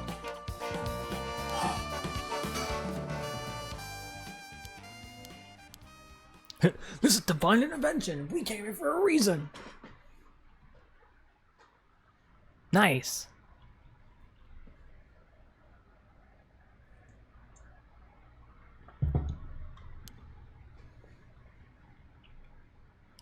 Skirting the child labor laws.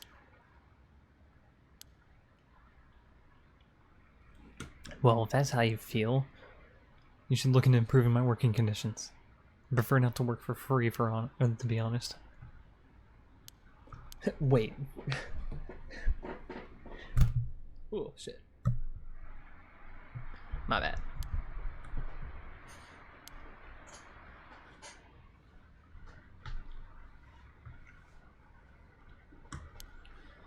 Oh. I never said I... Sushi? Wait, since when were you included? Nah, because that actually is kind of funny.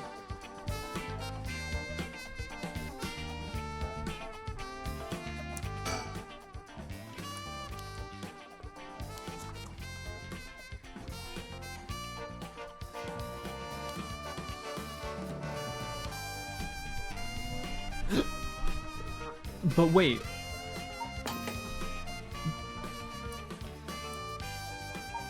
She's telling us this much. Does that mean that she'll tell us that Yako has the other things?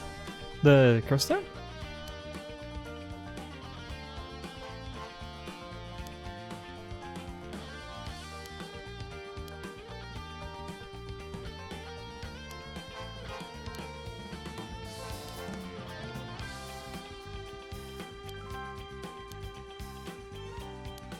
You're trusting them with... Oh, Jesus. You're trusting them with it?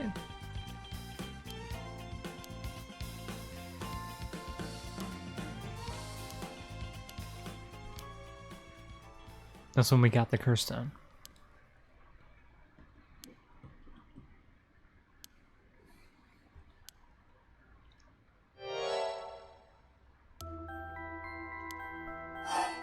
That's the one-sided read.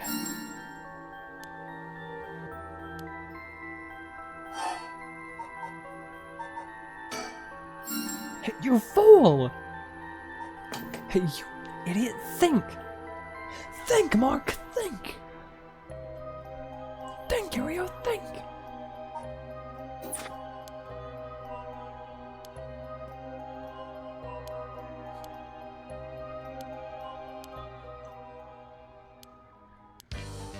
Who's Nejima? No clue.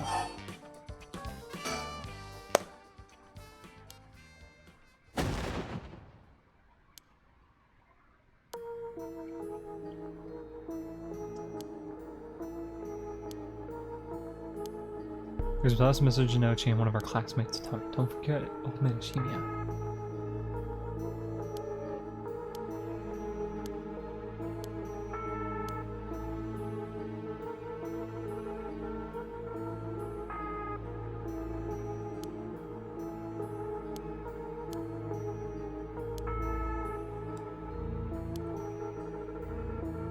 I can't tell you anything unless you swear you won't drag her into this.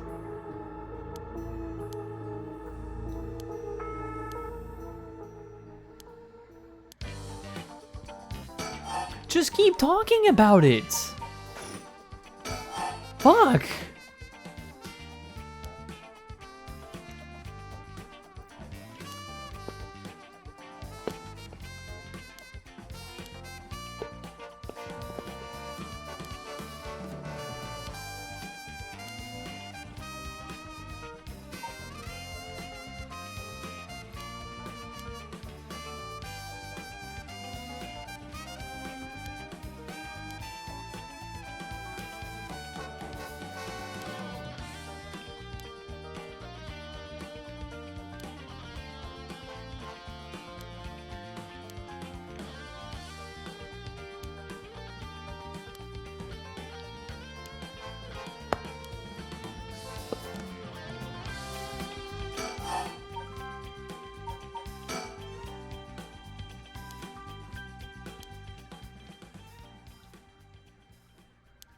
Oh yeah, he told her to give the talisman to Mr. Nakagoshi for the police headquarters.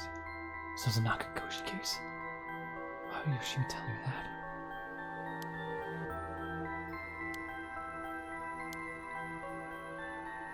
Well, yeah, Nakagoshi's the chief. He's almost never in, so I don't really know the guy.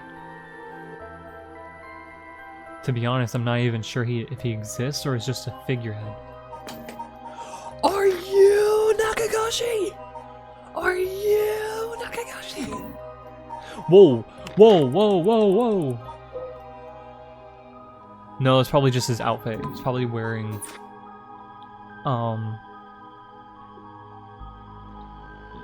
like, a traditional outfit.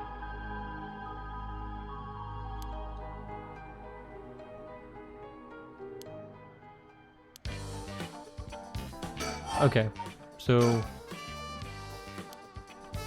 Okay, that was it for that.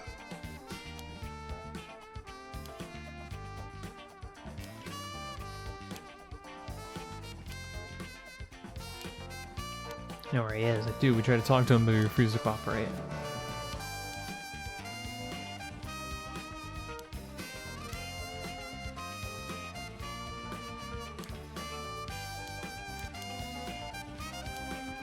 Huh? That's all it takes?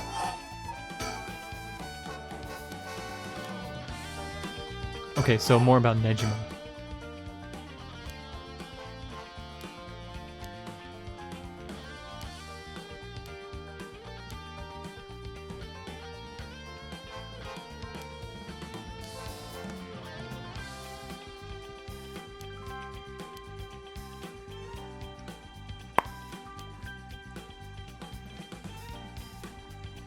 Jonochi was killed by a curse. Someone had to have been here.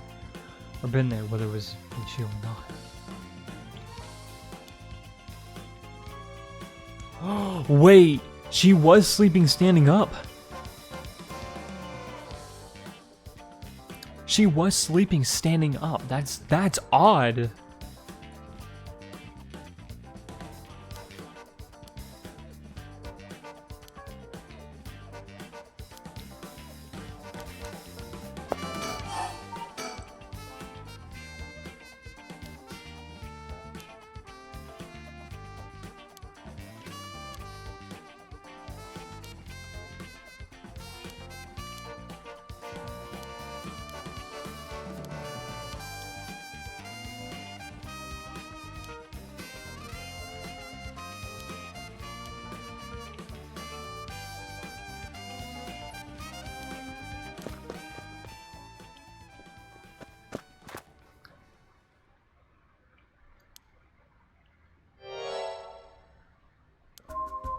He's already gone.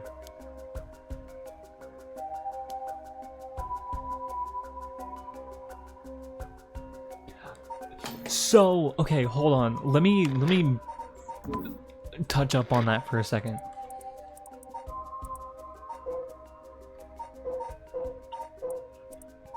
For him to be this guy, for Nejima to be this guy, is crazy. Because his face shape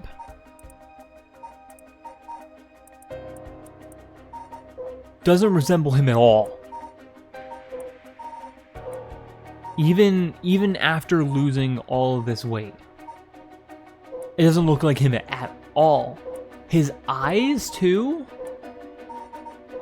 There's a reason why they do characters. It's like, do you fucking purposefully make characters' eyes be various different sizes? Even if they're all around the same age. They purposefully make characters with unique eyes. Like, look how small his pupils are. Look how big his are. Or his eyes are. Same thing with Shogo's. Look at his.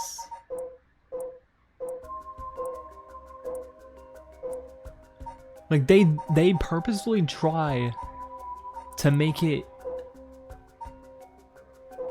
They purposefully try to make them look different. Not just in face shape, but eyes. But these guys, Nejima and Ashimiya, there's no way they're the same dude. No way. The nose is different. The eyes are different. The brows are different. And you can't tell me that time in prison changes your face that much. It feels like a plot hole. Same thing with, like, us finding out early on that the Reed curse was there, and it couldn't have been anybody but the janitor.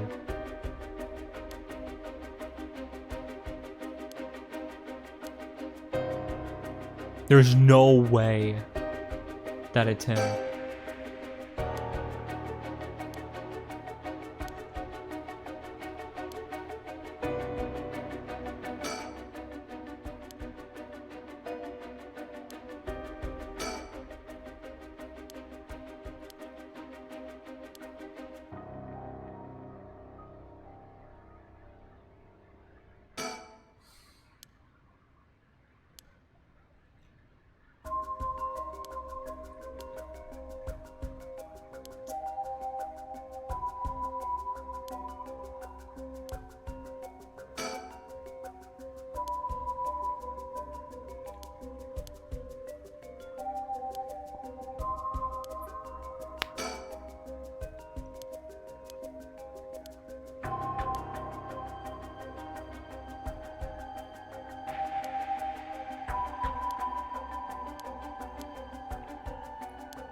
Okay, so there's still more info from her.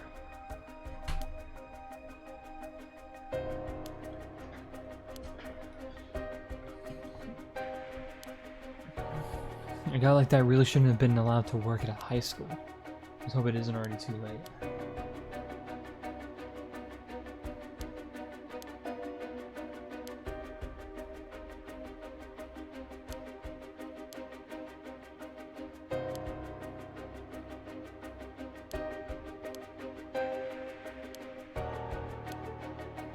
Okay, but like because of that, we confirm that.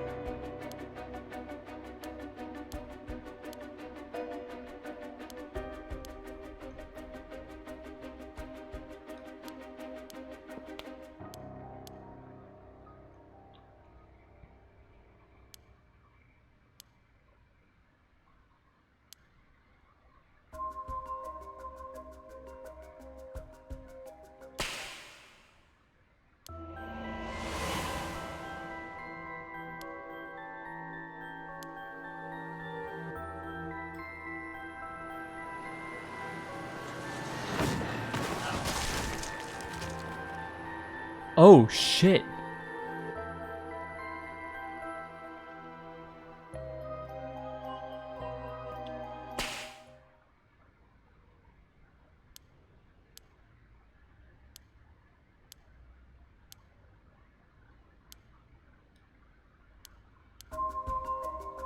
Okay, but no, what she had was something...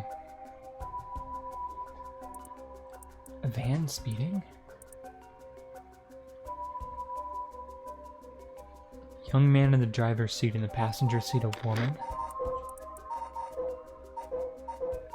Here's the thing though, it's there's nobody new.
Oh, forensics. What's the deal? What's up? A ribbon?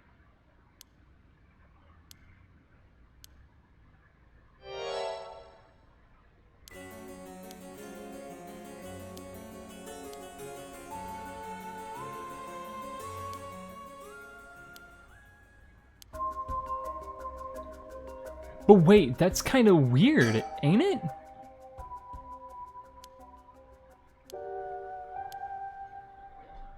Which means, one, it's already happened before.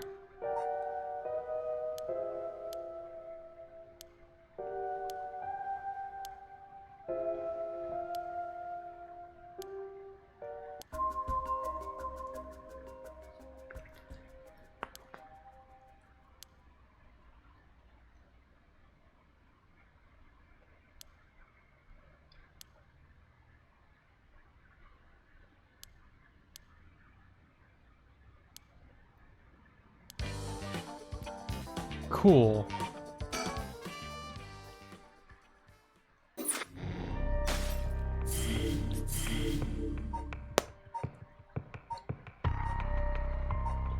Dead or alive?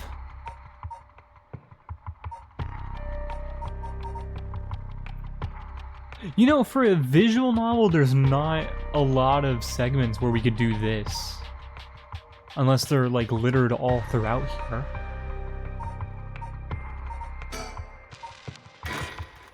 I don't know, if I end up beating it, like, today or tomorrow.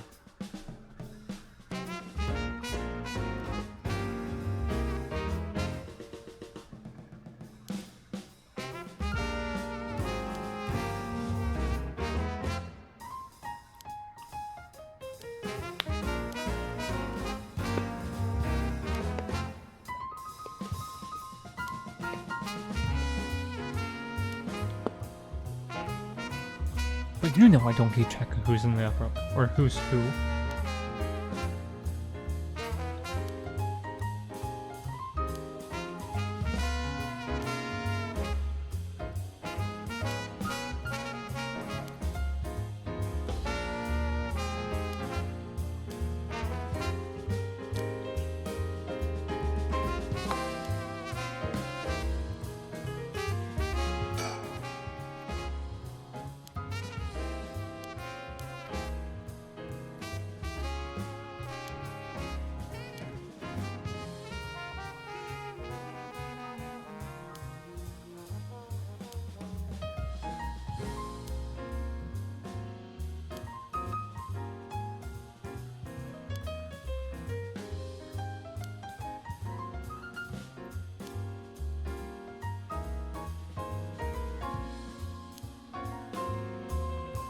Saving the little birds that you abandoned.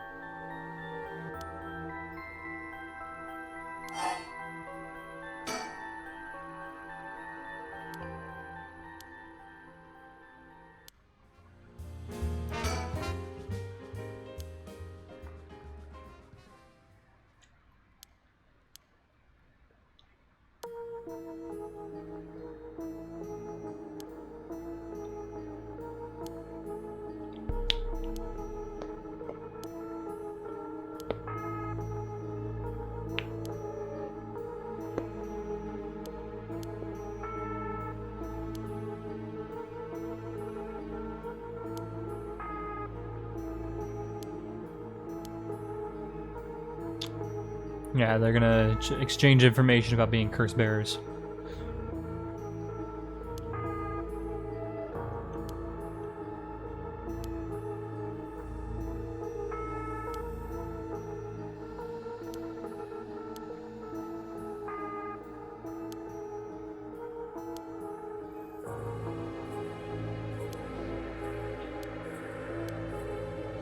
They're not talking about it?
Oh, okay.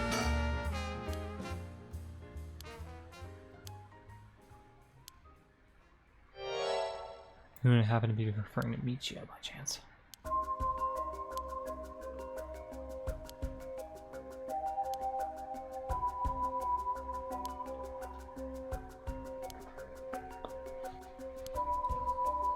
It was the most unfortunate loss. So there's a connection between Hajime Yoshimi of the juvenile division and Michio. Well, hold on. Let's focus on Michio for a second. You think she has something to do with the kidnapping? Talk about unforeseen developments. Exchanging information should prove mutually beneficial. I'll tell you what I know, but in turn I want the full scoop on your findings concerning Michio. Sure, to tell you the truth. Thank God for that. What? You believe Michio's ghost is the one who killed Mr. Church? So he wasn't mumbling? He wasn't just mumbling nonsense? That's the first time I've seen him like that.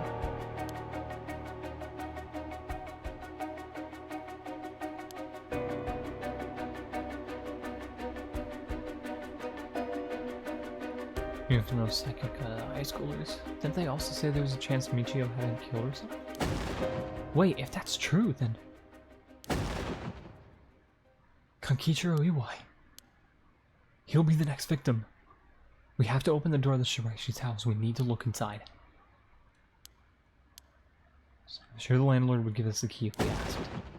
Hey, screw that! You know how long it could take? We can ask for permission later.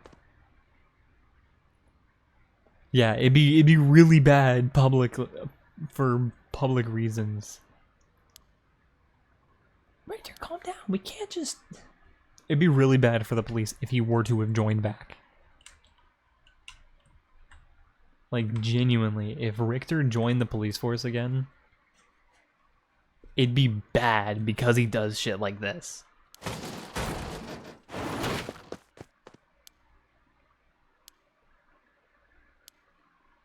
He's already fucking dead. Nejima! Fucking Nejima's photos.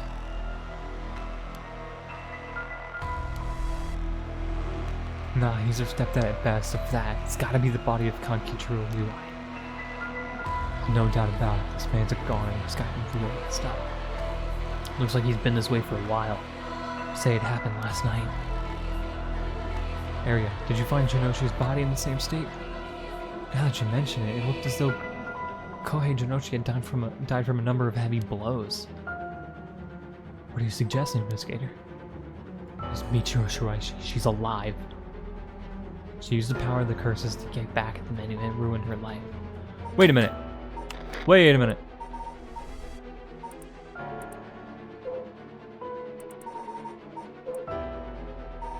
I don't know. I don't know. Wait. No, because she also has that.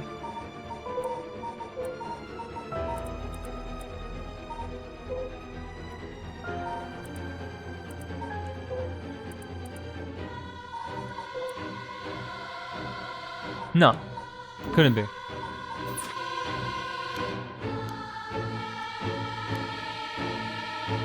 She's alive and then... Oh, hey, storyteller. My apologies for interrupting. I know we've just arrived at an interesting plot point. But do you really think that a dead girl is going around taking revenge from beyond the grave? Consider this. What if Michio Shiraishi never died? But seeing as you've come this far, I'm sure you already know the truth, don't you? And so, I would have you answer me a question. Wait a minute. Wait. Hold on, because no, I don't. I don't know shit.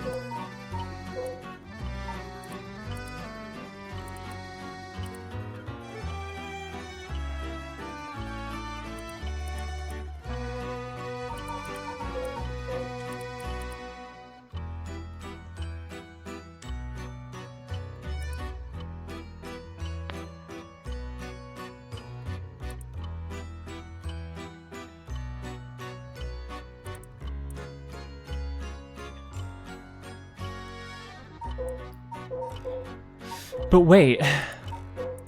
No, I don't know the truth. Have I not been paying attention hard enough?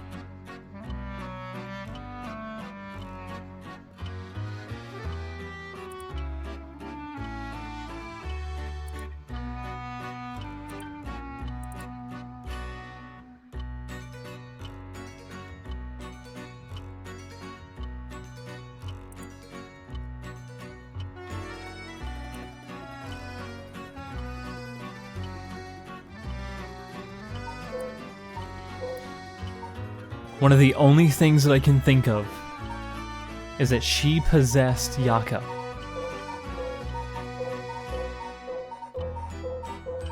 Unless she is Yako. The ears are kind of similar.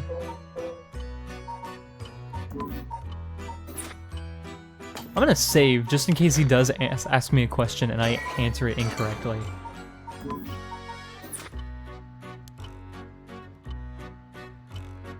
Where in Honjo was Michio Shiraishi at the hour of 8 o'clock this morning? What?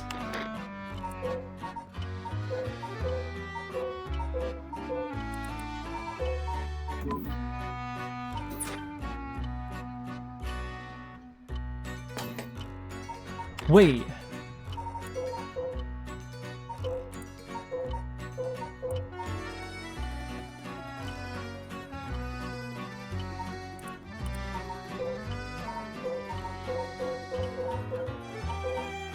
I don't know. He was dead last night.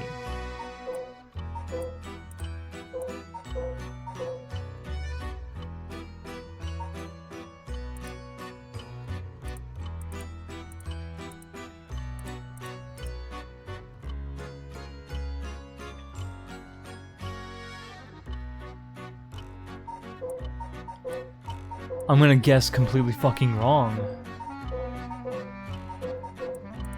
What are the options? Oh.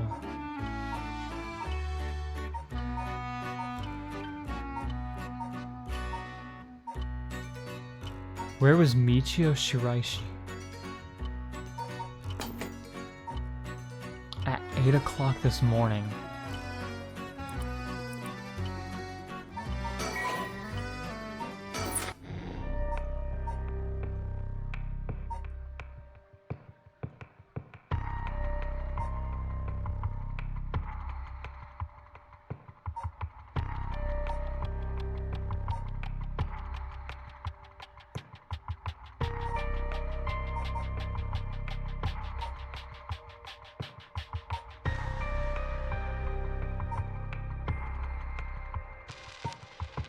Oh.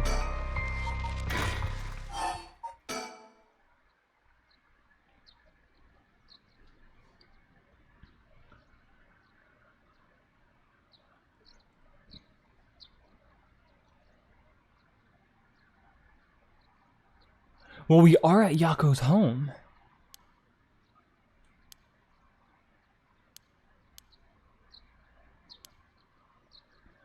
Okay.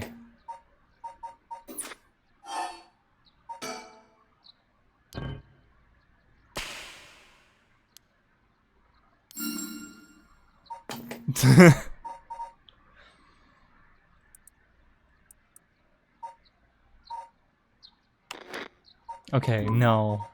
Story chart. So then let's not go here for now. Let's go here. Maybe I missed. Maybe I missed this.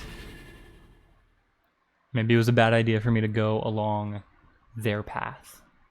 Or the officer's path for now.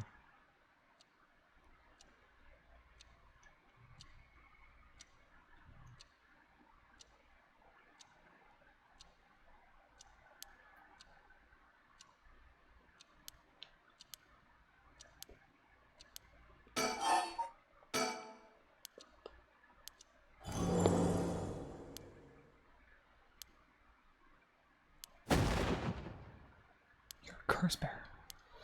Your reaction is too intense. It's kind of scaring me. Sorry about that. I'm afraid I got ahead of myself.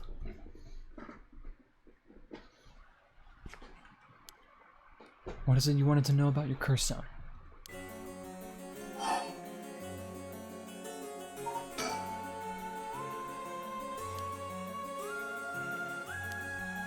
Why would we want to intimidate him? Maybe because it's something in his bio.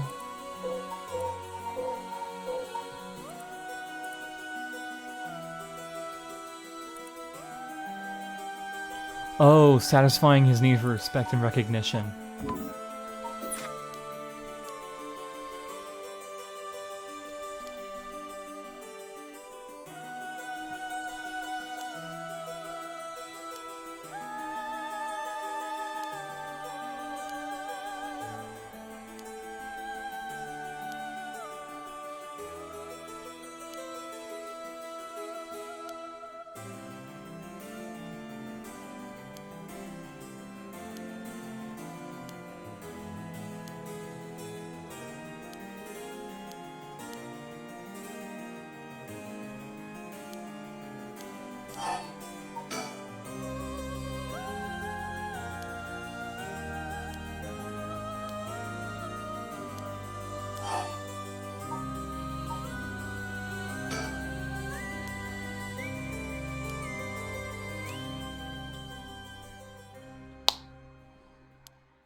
Wait, Suchi Mikado.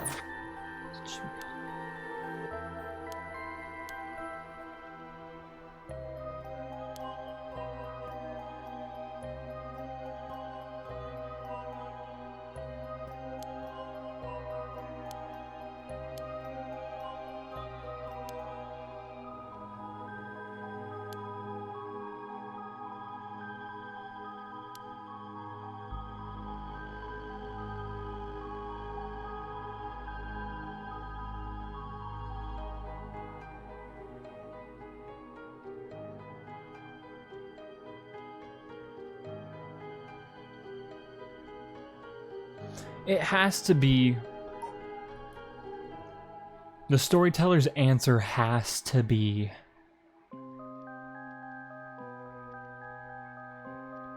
on where Michio was, has to be at the candy store.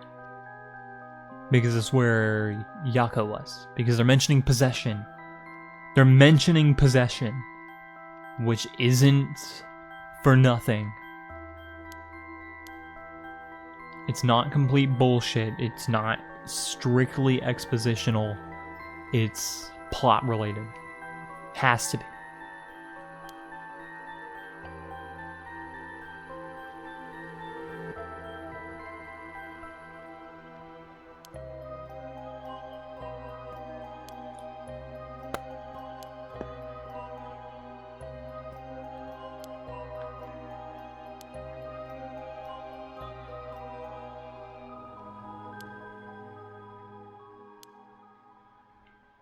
There's no more.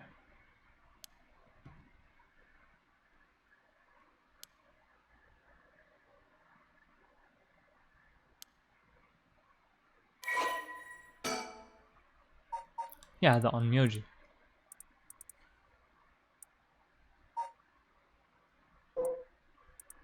Mm-hmm.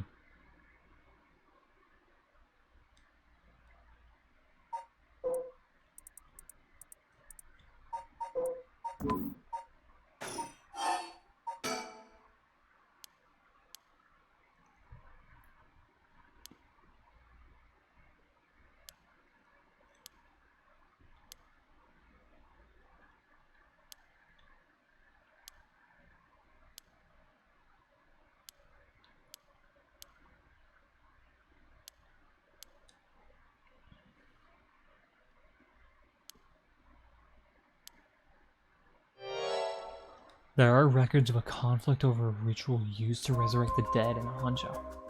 That's what's currently happening.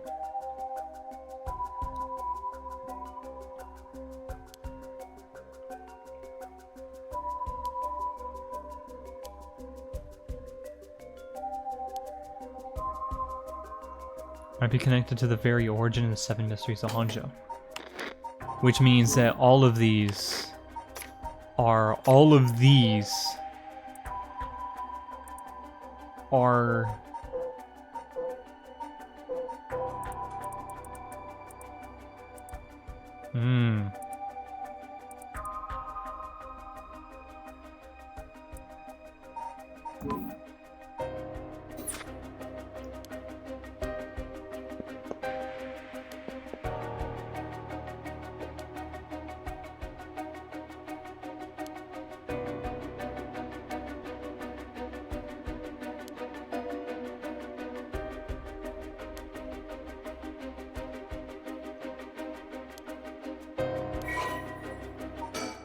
excellent.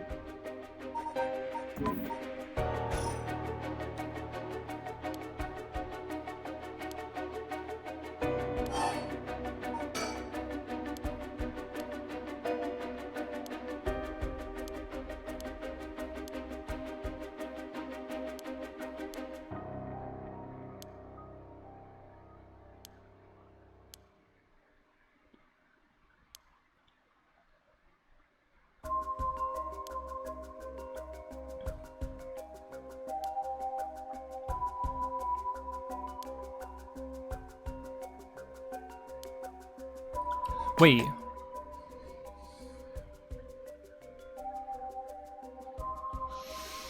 The 9 victims became the 9 curse echoes, which over time came to be spoken of as the 7 mysteries. Thus gathering the resentful memories granted by the present curses and connecting them together, it will reveal once and for all what happened during the incident. Okay, so I need to go here, here, the canal.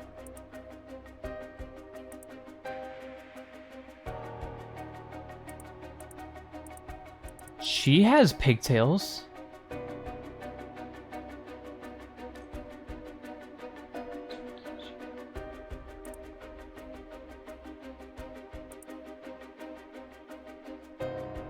Ooh, wait, yeah.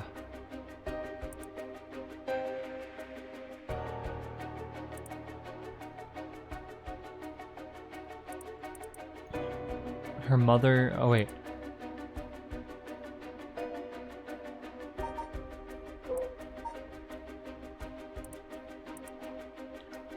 I'm trying to push everything, or do all of this together. Like, I'm trying to connect it with the situation now.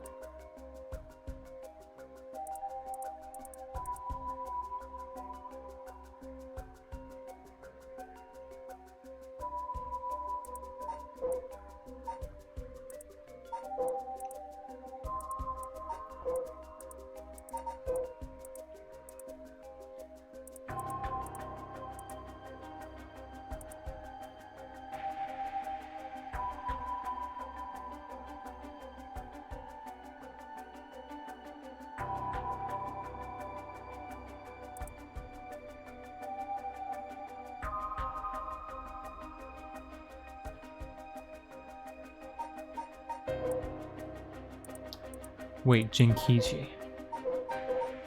So, Jinkichi.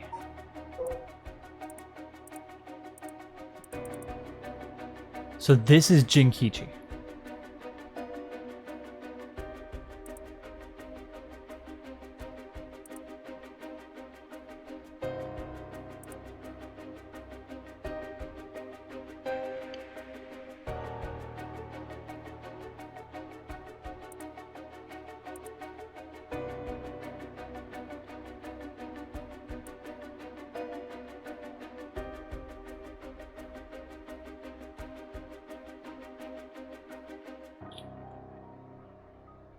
So that's what happened to her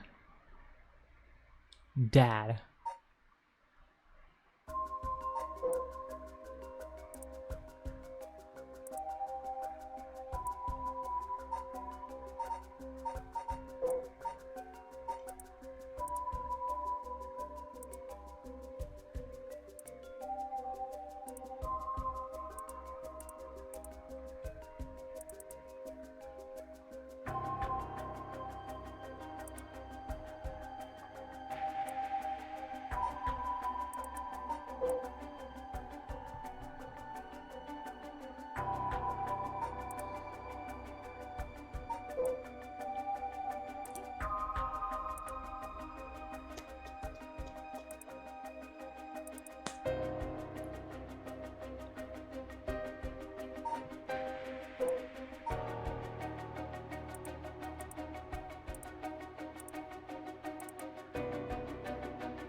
Oh, shit!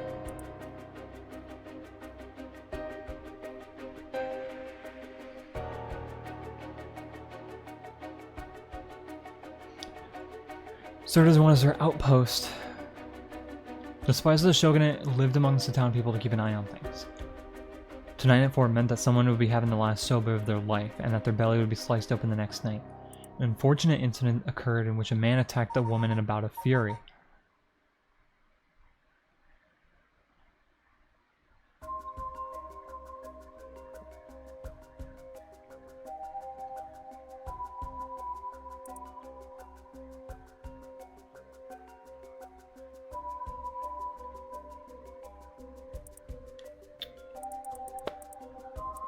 Okay, so he killed her.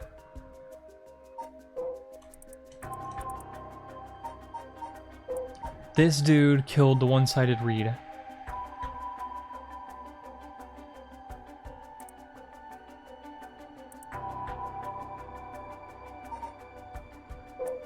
The foot washing mansion.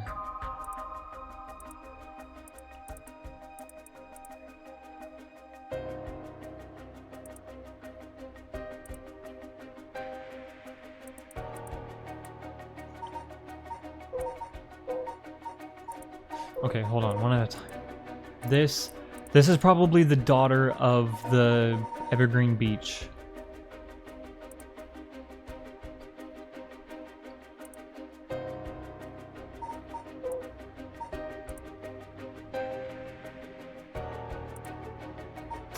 Where's the map? Sumida River?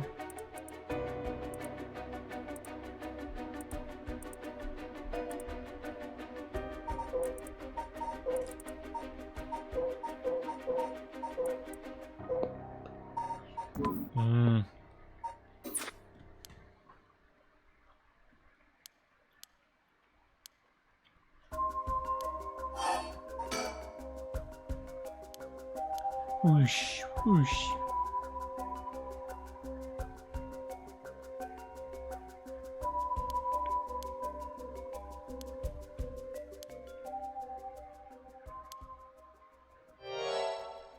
One of them is Seimon himself, or so I suspect.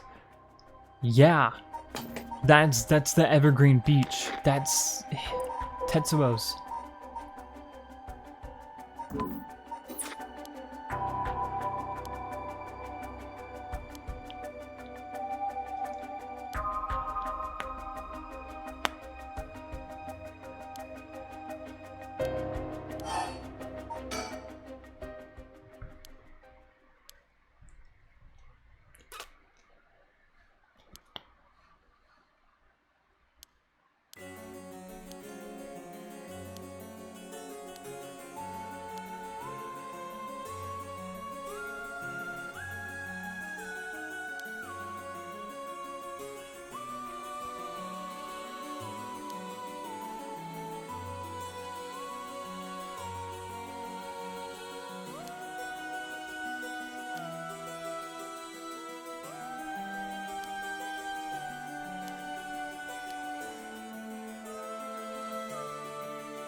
You never really finished about what the trigger for all this was. I don't know. You're not hiding something from us, are you?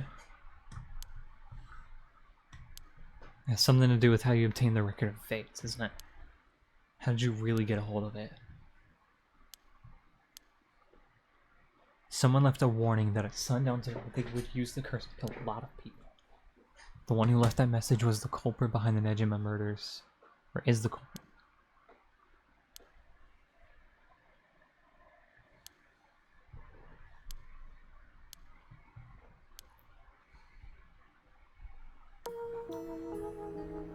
I was given the Record of Fates by a woman. The who? Whomst? Whomstdiv?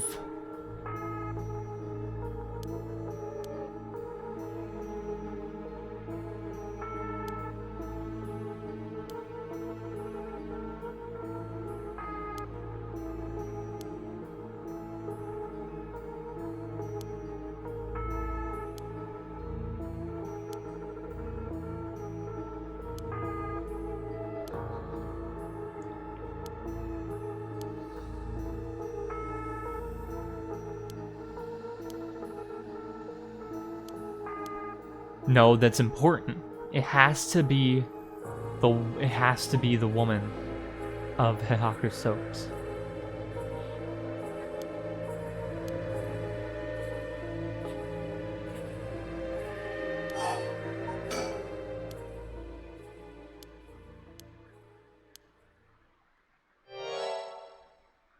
Or is it a continuation?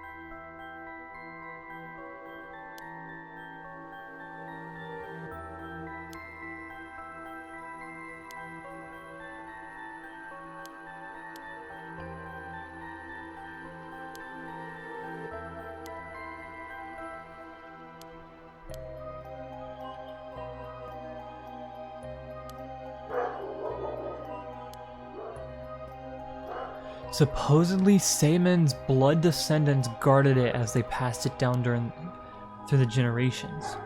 It seems that over their long history, the two documents became separated and the scroll's location lost as the family line branched. Dude.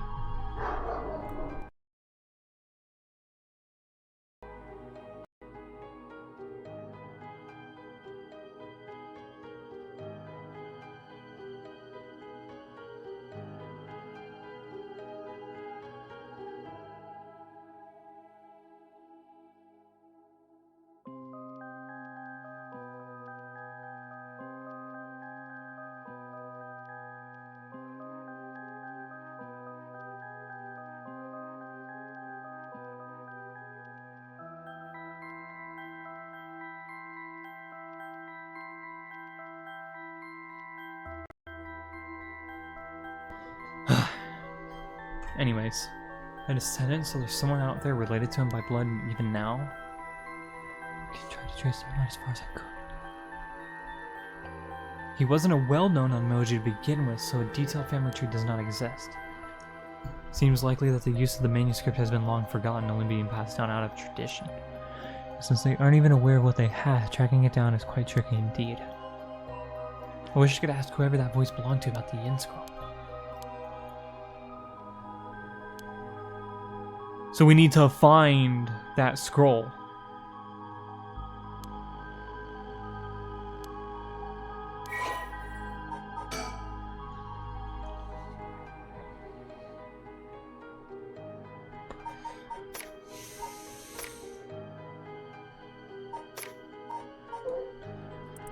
Okay, but these are the people that died during the attack. So, hold on.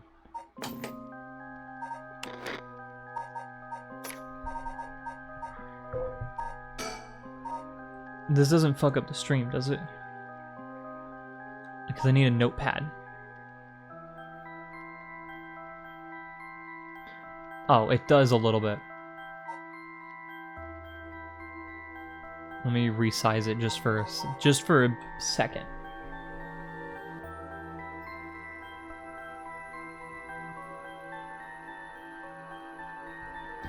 Okay, because I need a notepad. So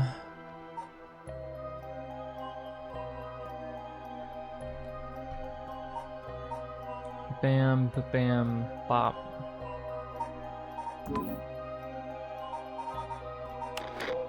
Record of Fates. No. I need this. Honjo incident.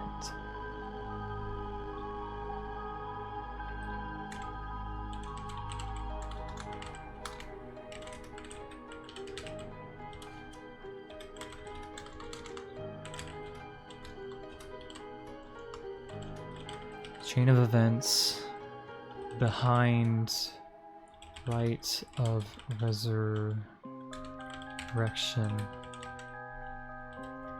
is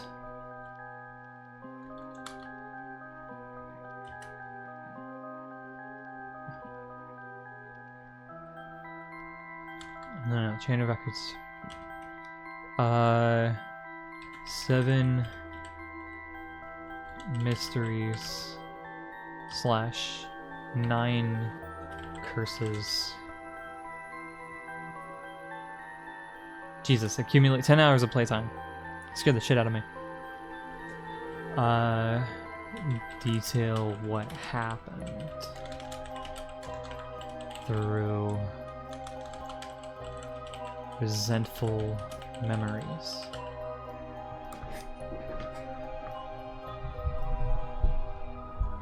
This is going to be the difficult part. It's trying to put all of these together. So this one has to be that. This curse has to be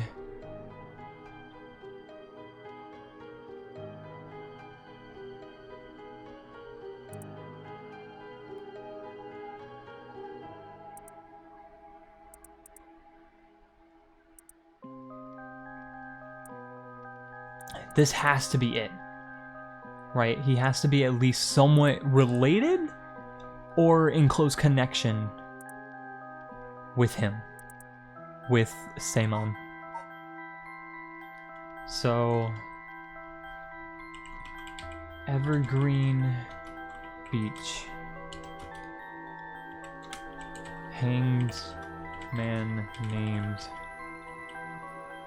Jin Kichi.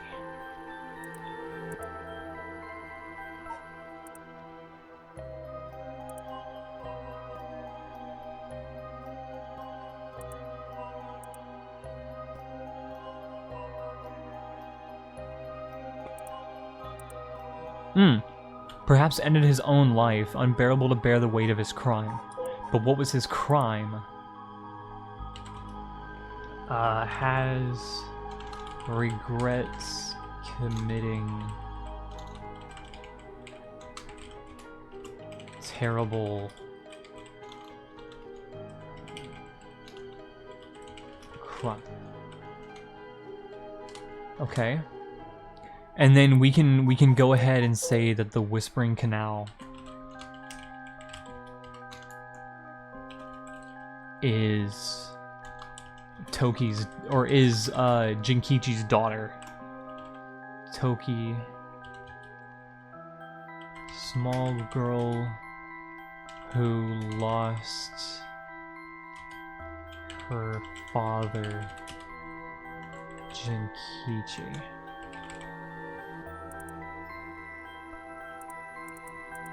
Because it's in the resentful memories. The truth is in the resentful memories. Her mother, Coma. And mother, Coma. Is there a lady named Coma? I am a Tono. Nope.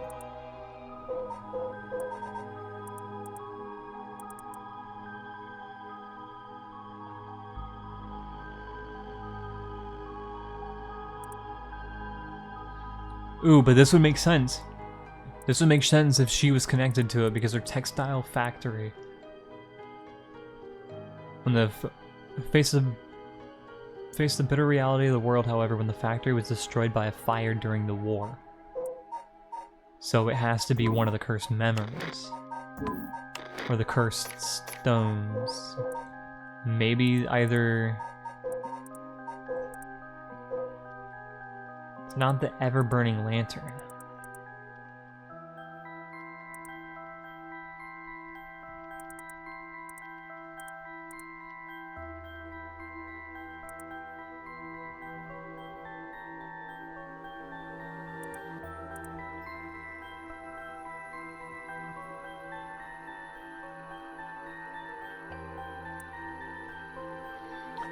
Okay, wait.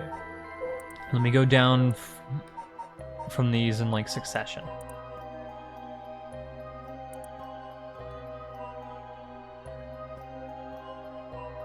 Oh, had by a daimyo as his residence in Honjo's Ujishima, now Komagata High School.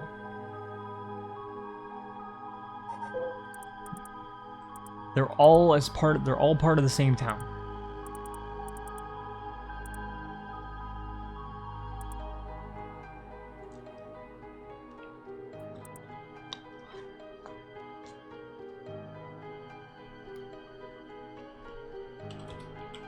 People stopped visiting Toki out of fear. For what, though?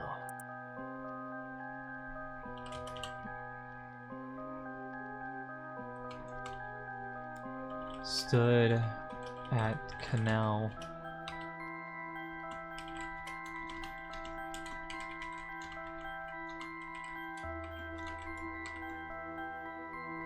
And walked in.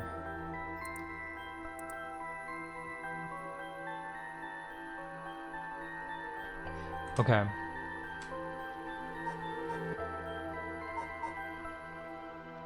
Back to this? This is gonna take me a good minute. Because I'm not sure what it wants.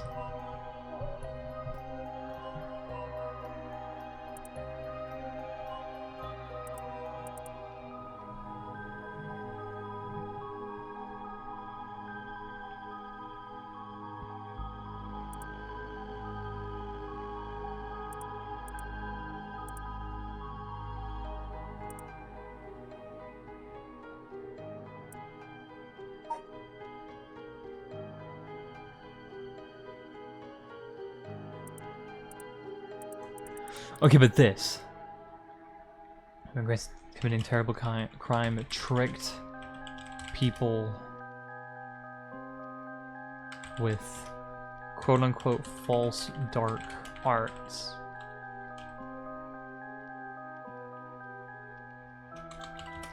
Found at Daimyo's mansion.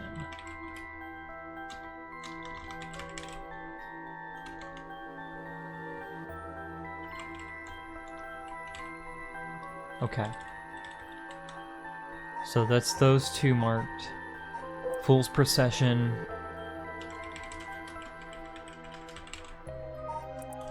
Is a woman.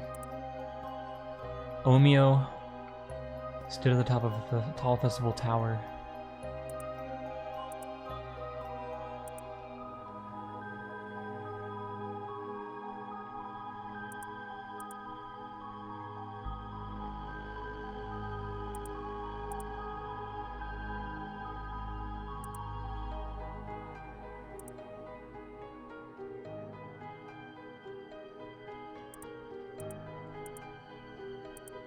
Wait.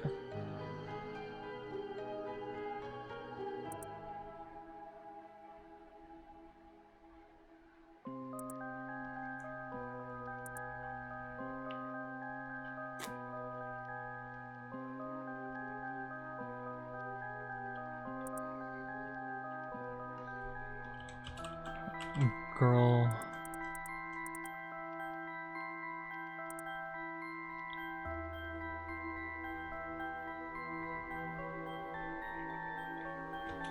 Stood at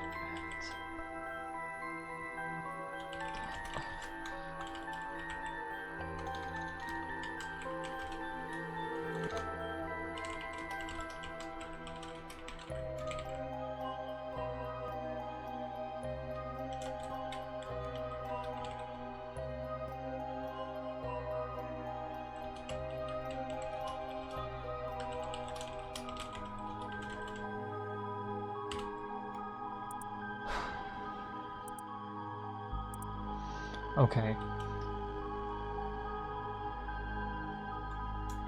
Okame mask was lined with glue. I think the thing about glue then was that it was really, really strong.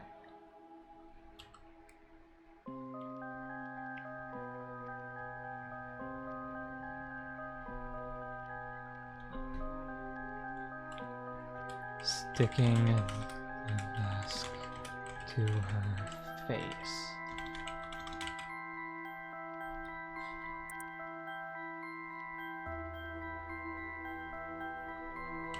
Fell off tower.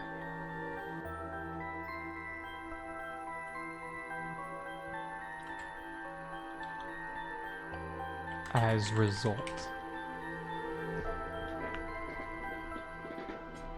which is the music, yada yada. I'm trying to focus only on the cursed memory, or the resentful memories. There's nothing on the beckoning light yet. Haunted clappers.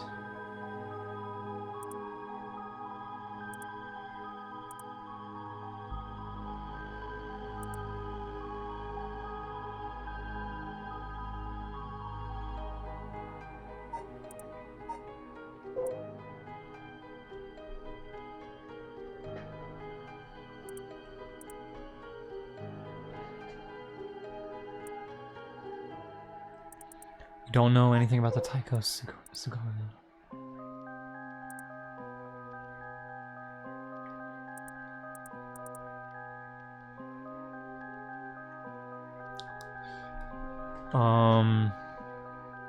Okay, haunting clappers. We'll do that one next.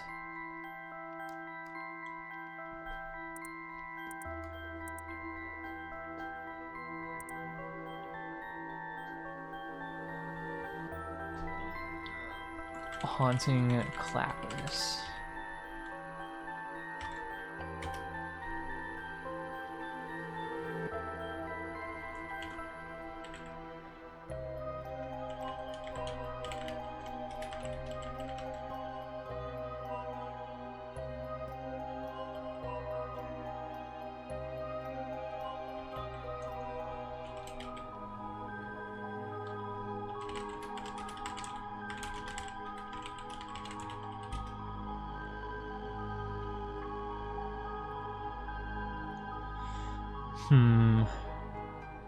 Start using wooden clappers.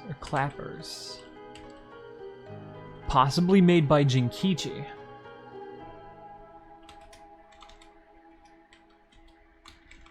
Because it said, what, here?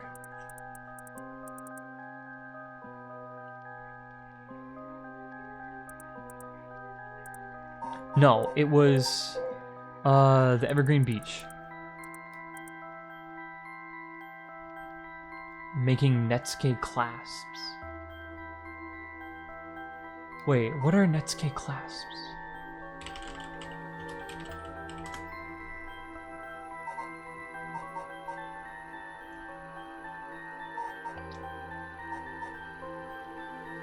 Oh! They're the... Okay, never mind. No.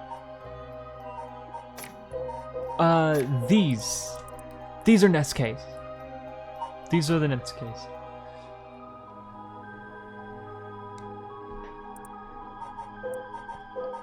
Okay, haunting clappers. Man, golden flames, yada yada yada.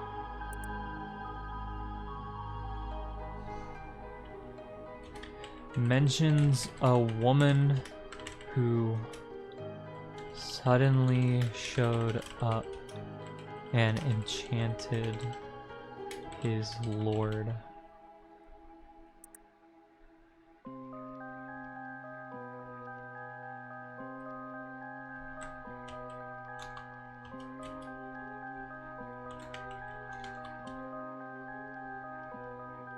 Believes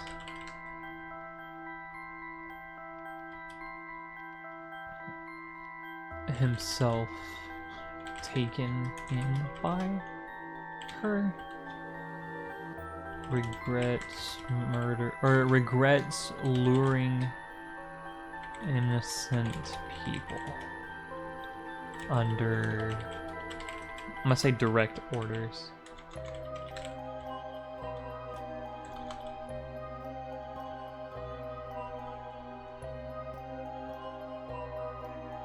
Heavy bell sounds at evening.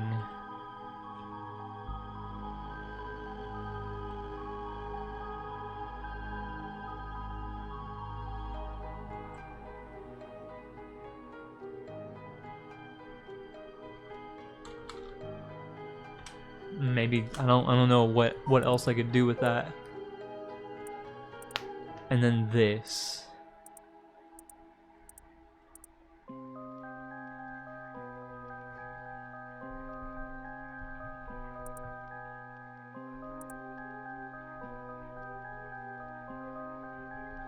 Okay, then this.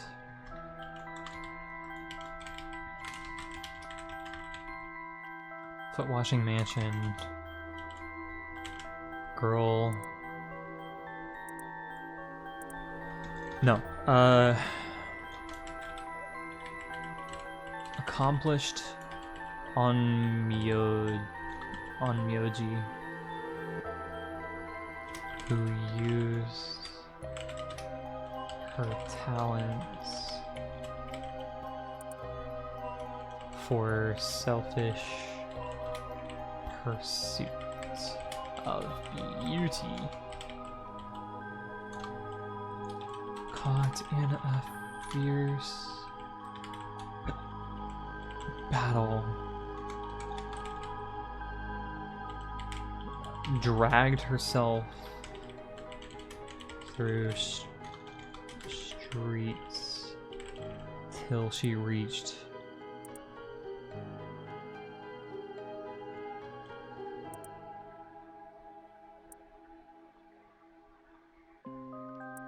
okay, we'll just leave it at that. Drag herself through streets.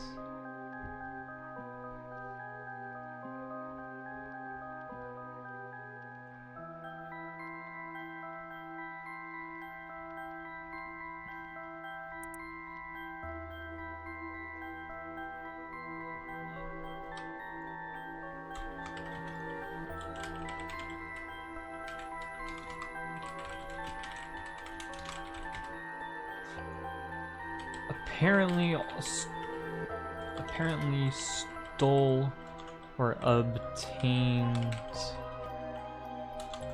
what, quote unquote, what she needed.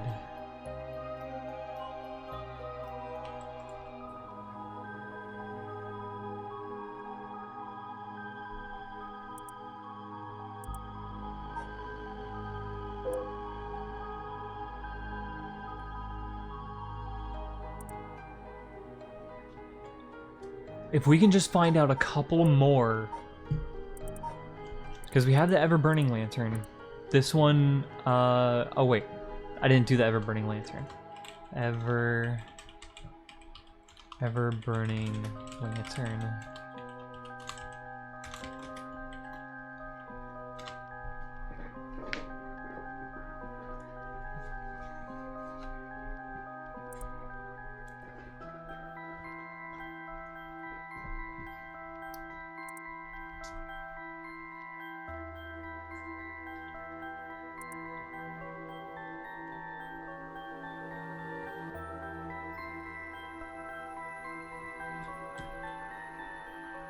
Okay. What would this one, what could I describe this one as?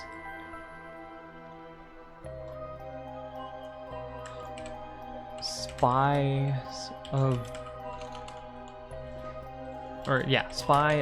the Shogunate.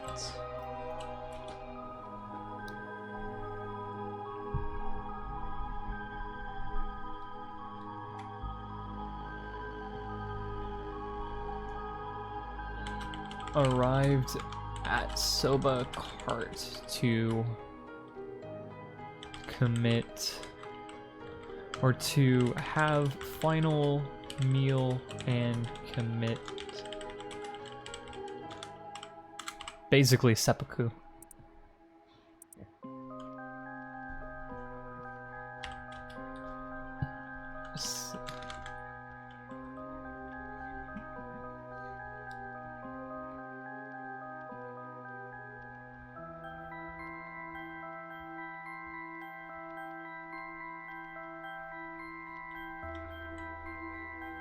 A rage of being used by daimyo boiled over, turning it into a grudge.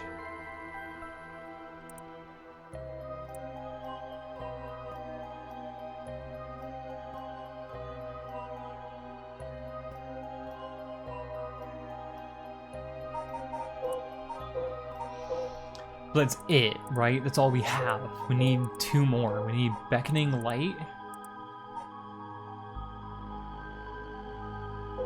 We need the Beckoning Light, the one-sided read, and the Tycho to know more.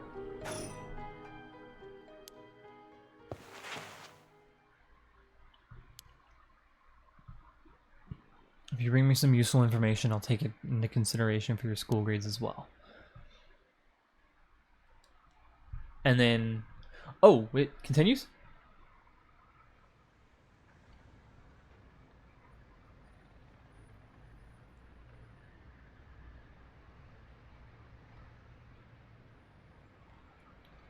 Surprised it was continuing.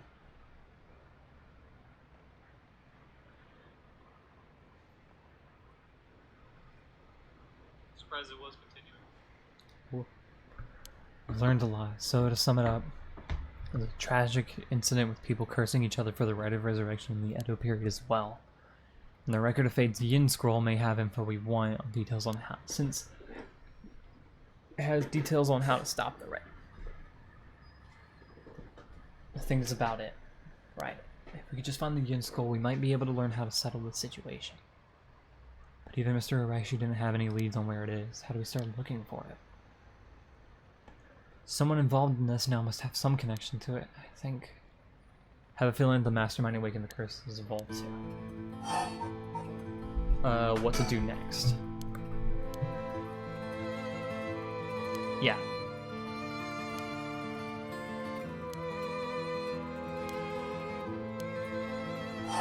Of the mastermind.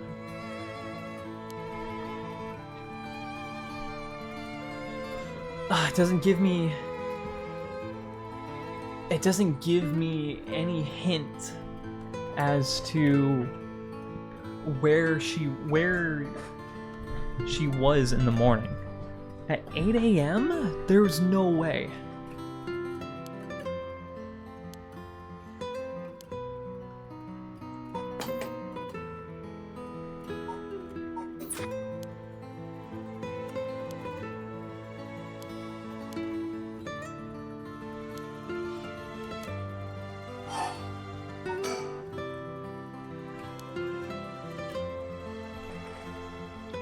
Female unmute. Oh wait, yeah.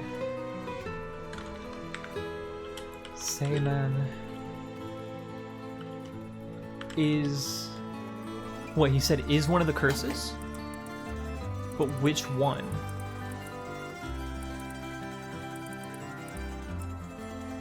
Okay, we'll just say that. Seinen is one of the cursed stones. But which? And under which name? And then Seinen has a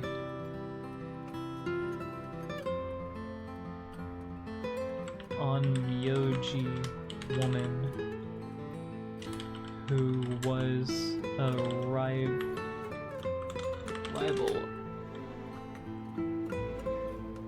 Has a rival Onmyoji woman. Which, I have a feeling that that one is the foot washing mansion.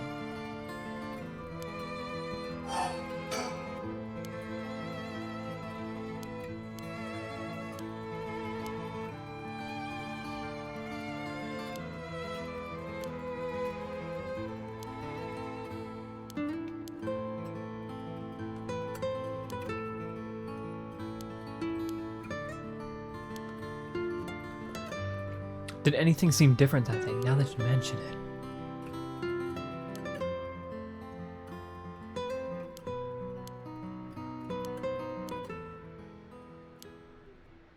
Yuta? Oh! No. Suck my nuts.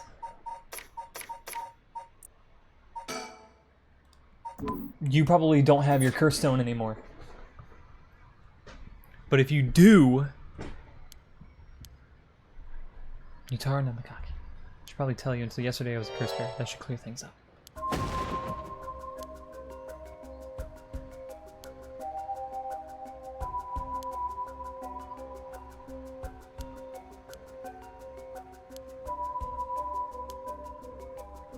He was in the driver's seat?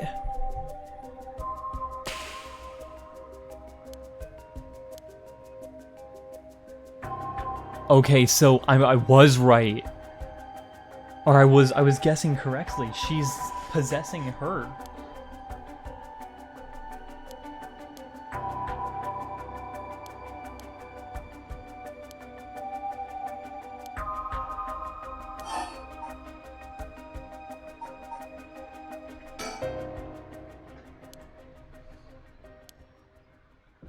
And now it's probably going to pull me away from... No, it's not. It's keeping me in the story. It's probably a bad end, if that's the case. If it is, it's fine. We'll reload, yada yada. But I need this information, whatever comes out of it. I want you to use your curse stones to bring Michio Shiraishi back from the dead. It's why I was pursuing the right of resurrection in the first place.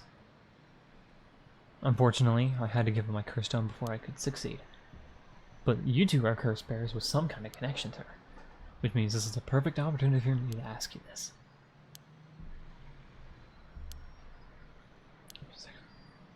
Well, we met briefly once. I was so sad to hear the news of her death the other day. Liar!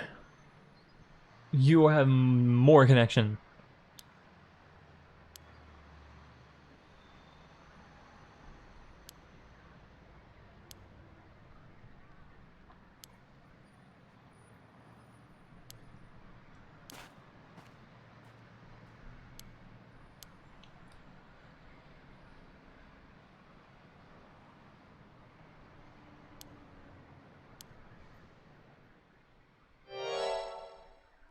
Yako fucking dipped.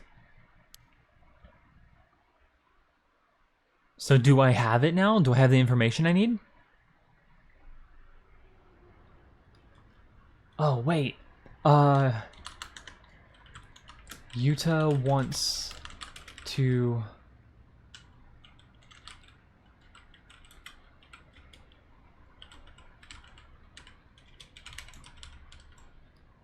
And then this is also very, very important information. Yako passed out visiting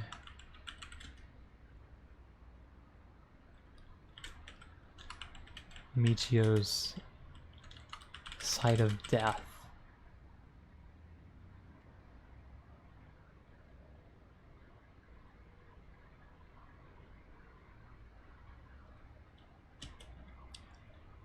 Day of receiving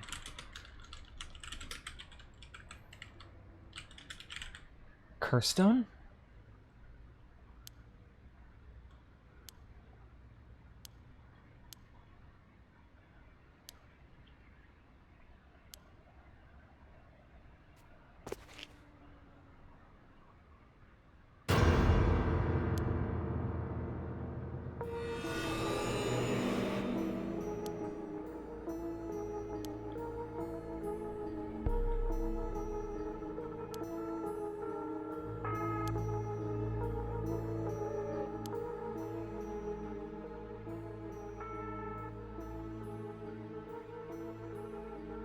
You're already too late.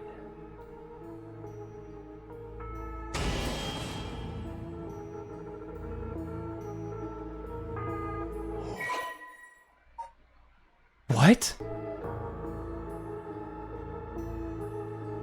Wait, what?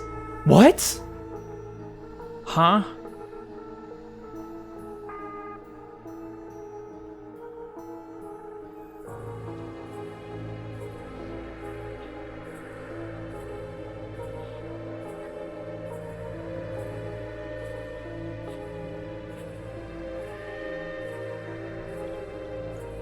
Slash is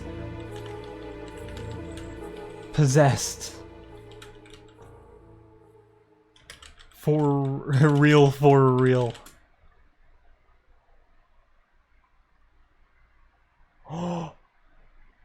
After this, Fumichika Nejima went on to use the power of the curse to commit mass murder, shocking the public with the unprecedented tragedy. And from that day on, Yako Sakazaki was never heard from again.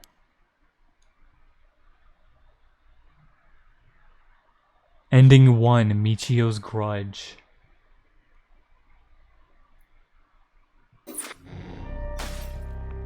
Oh! Oh! Oh! Oh! Okay, so wait. Maybe I can't go back there yet.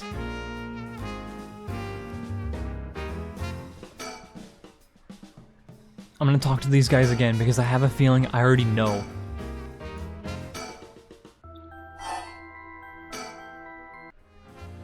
I'm skipping through this. Like, it doesn't need to, we don't need to go over it again. If it was the first time, it'd be different.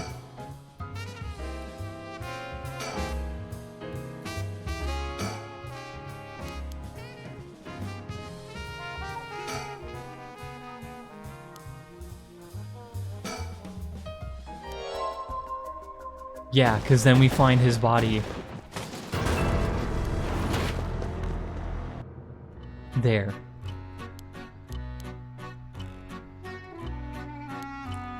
As so, I would have you answer the question, where in Honjo was Michio Shiraishi at the hour of 8 o'clock this morning? She was here. See, very well. Congratulations, you are correct. As expected, you got it in one go.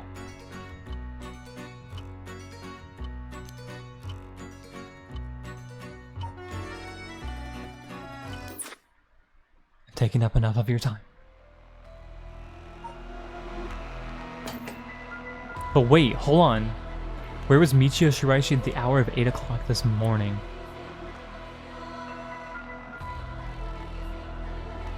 No way. What if it's the other way around?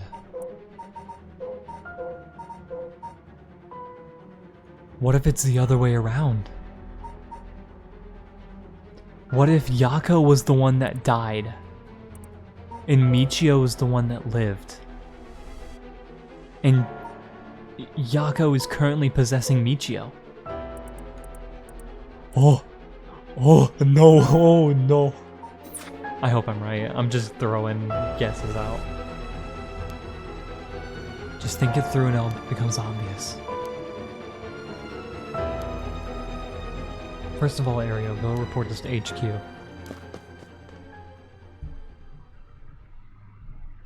Can I investigate? Yes. Yeah. I start investigating this place. It sure isn't lacking in stuff that needs looking at. These photos, they're all of Fumichika Nejima.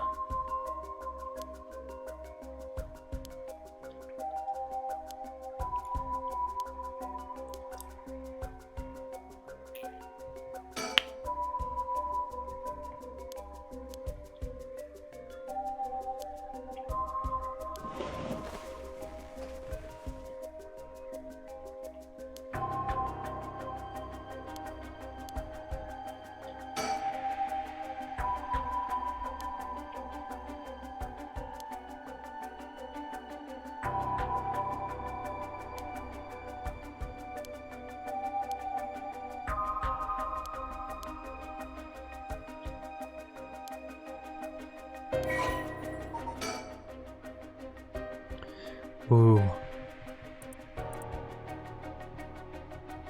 The practice of using magical knowledge to strike a bargain with demons.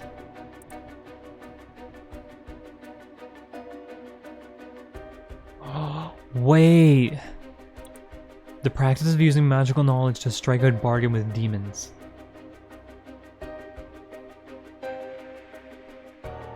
Evergreen Beach tricked people with false dark arts. These are the dark arts. So the Evergreen Beach has to be Seimon. There's no other thing that makes sense. As heresy. Oh wait, in contrast with socially acceptable subjects, intelligentsia, black magic was most prolific among the lower classes. It was common people who suffered most from the ills of the day, war, famine, and sickness, perhaps led them to seek aid from unholy powers. This is also probably what happened with the soap company. as heresy. Were nowhere to be found in the orthodox modes of teaching, but instead recorded tomes of dubious credibility.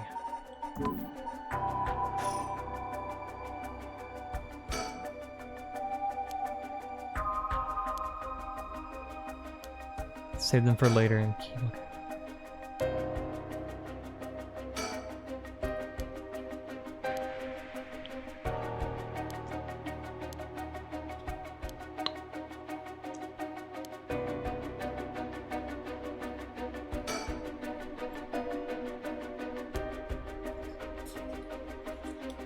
Their intent was used in stretches or somehow connected to Nejima's case. Maybe they lost somebody to Nejima. Maybe Nejima was one of the, or Nejima killed one of the girls related to the family.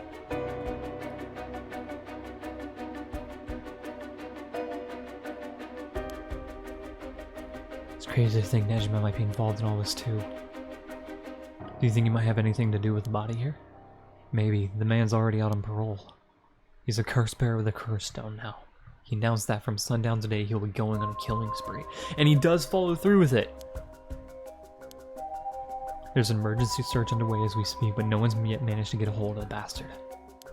So he hasn't changed his ways. That doesn't bode well. To tell you the truth, the lady here isn't completely unconnected from the Nejima murders either. You don't say. That's right, we talked about it last night. 20 years ago, I found the hand in Sumida River that brought the incident to light. You don't say! You were the kid from back then. You were really brave, you did a great deed. Were you the detective I spoke with? I had no idea. So you two had met before. Fancy that. I've been worried that Fumichika and Nejima might bear resentment towards you now. Might be right. Unfortunately, that asshole is quite the resentful type. Oh dear. That asshole. I wonder who put the idea into his head. And now he's got the one-sided read too. He's threatening to massacre the people of Honjo at sundown. On top of that, he's been itching to get revenge on me as well. Of all things, the man's gone and threatened to kill my daughter. It's quite the threat. Certainly he can't afford to stay put here. The fucker wants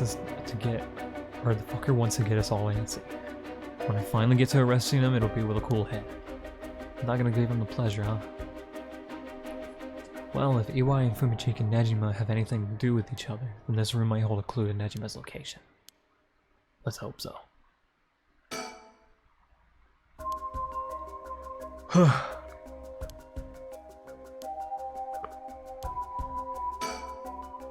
The window and source shutter closed, no light gets in here at all. I'm looking back at the newspaper cutouts again. What if it wasn't loathing but admiration? Okay, so look at the body. There's nothing around to confirm his identity, but it looks like, well, by the looks of him, I said he's Kankitaro Iwai. You've seen him before. I heard he had a criminal record, so I assumed he wouldn't have held a respectable occupation. Is this what a curse does to a person? Man, it'd be better not to look so closely. It's amazing. Cruel is what it is. Is that it? Is that all of it? Yeah, so the books. What do you say, Chief? Would you let me look through if I wore gloves? Well, it's not like I'm any help with foreign languages. Go ahead. Seems to be a book on Western black magic. The same runes are written here alongside of detailed descriptions of the procedures. I suppose you call these grimoires. It's all a bunch of nonsense if you ask me, though. You think this Iwai guy was studying them? Perhaps to perform some kind of ritual. There are a bunch of handwritten notes beside the grimoires. Whoever it was, they were serious about this.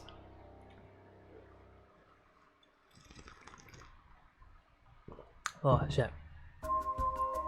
Iwai doesn't look like the type to be into this stuff, but you shouldn't judge a book by its cover. Then why would he be studying why would he be studying black magic? According to the materials, this here rune is for the restoration of youth. Perhaps he was trying to become young again. This over here seems to be black magic related to resurrection. Wait. Eternal youth? About becoming young again?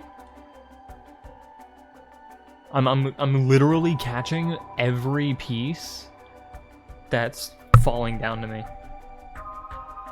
Every piece that this game gives, I'm writing it. Fuck. No. Game. Notepad. Okay. Yeah, accomplished on Myoji, selfish pursuit of... who used their talents in selfish pursuit of beauty. So... books about black... yeah, books about black magic.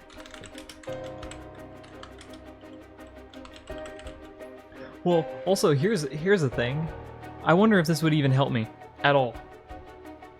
Because, a similar game, one I mentioned before, I had the Somnium Files. I was literally taking notes like this too, and I still didn't figure out the twists.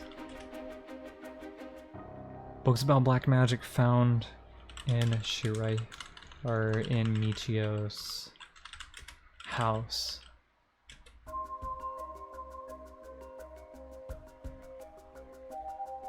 Includes resurrection and becoming young again.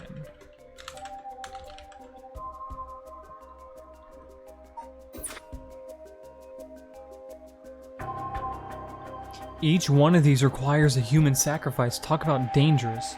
Wait. So technically, Michio. We're counting Michio for that. And then the second one we're counting as... fuck, I don't remember his name. Hajime. Hajime was murdered. Hajime was murdered before this, and Michio was murdered before this. Resurrection, like the right?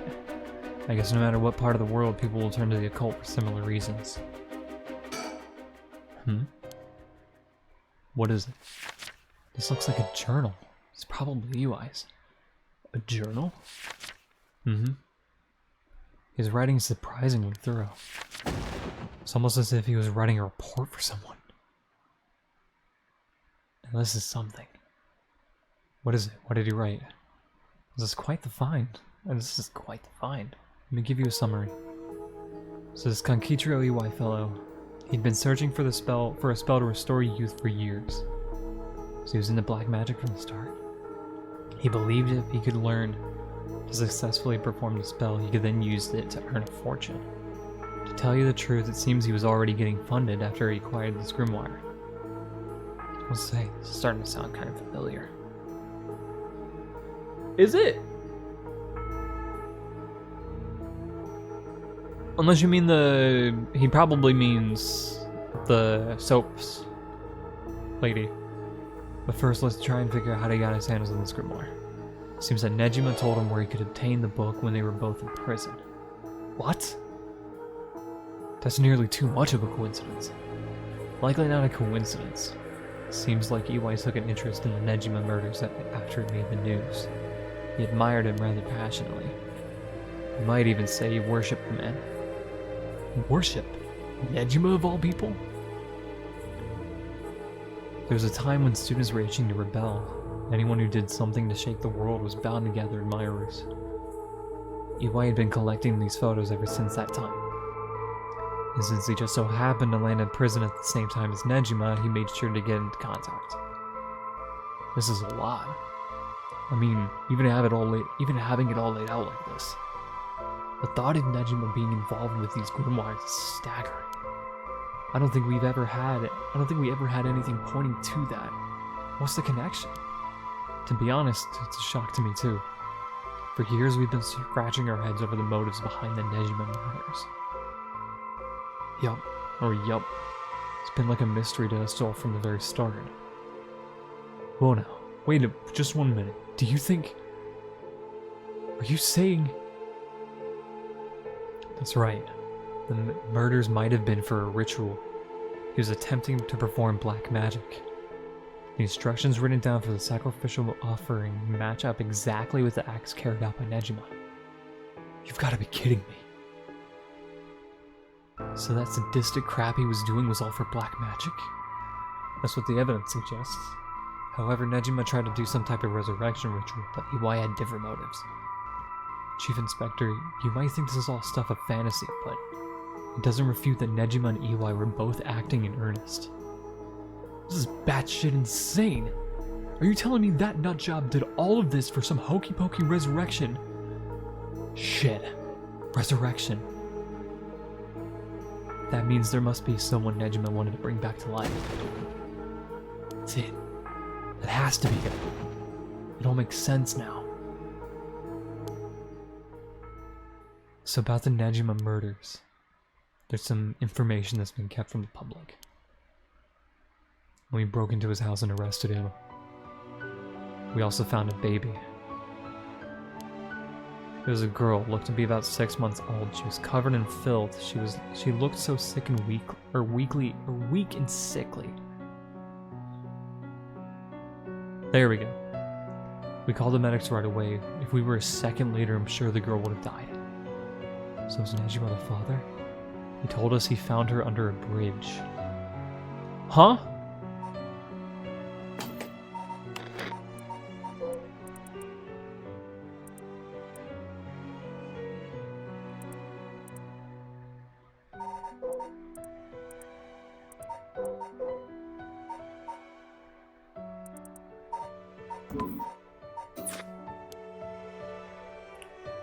She was abandoned?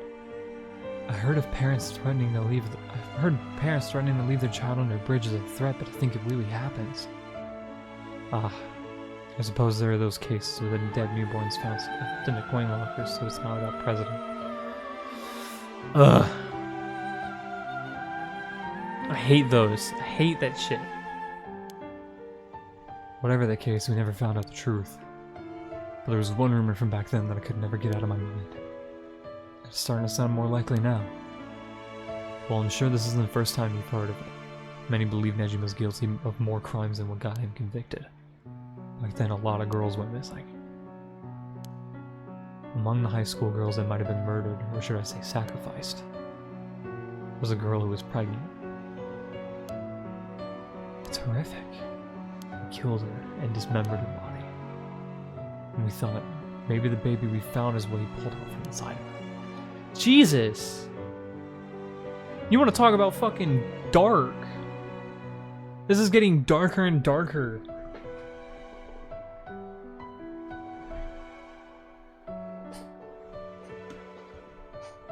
It was already dark for him committing, like, potentially tens of murders for fuck all, to being for a ritual, to being to this shit. No, this is already here. Like I said, don't take that to be the full truth. We were working on speculation back then. But now this whole resurrection magic has come into play. We should consider the possibility it was his child. And then maybe he was trying to revive whoever the mother might have been.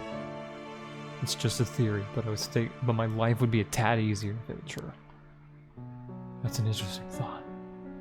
If there's anyone Nejima would want to resurrect, a deceased wife is as good a guess as any. The fact he obtained a cursed stone suggests he has an interest in the rite of resurrection. Damn. You're right.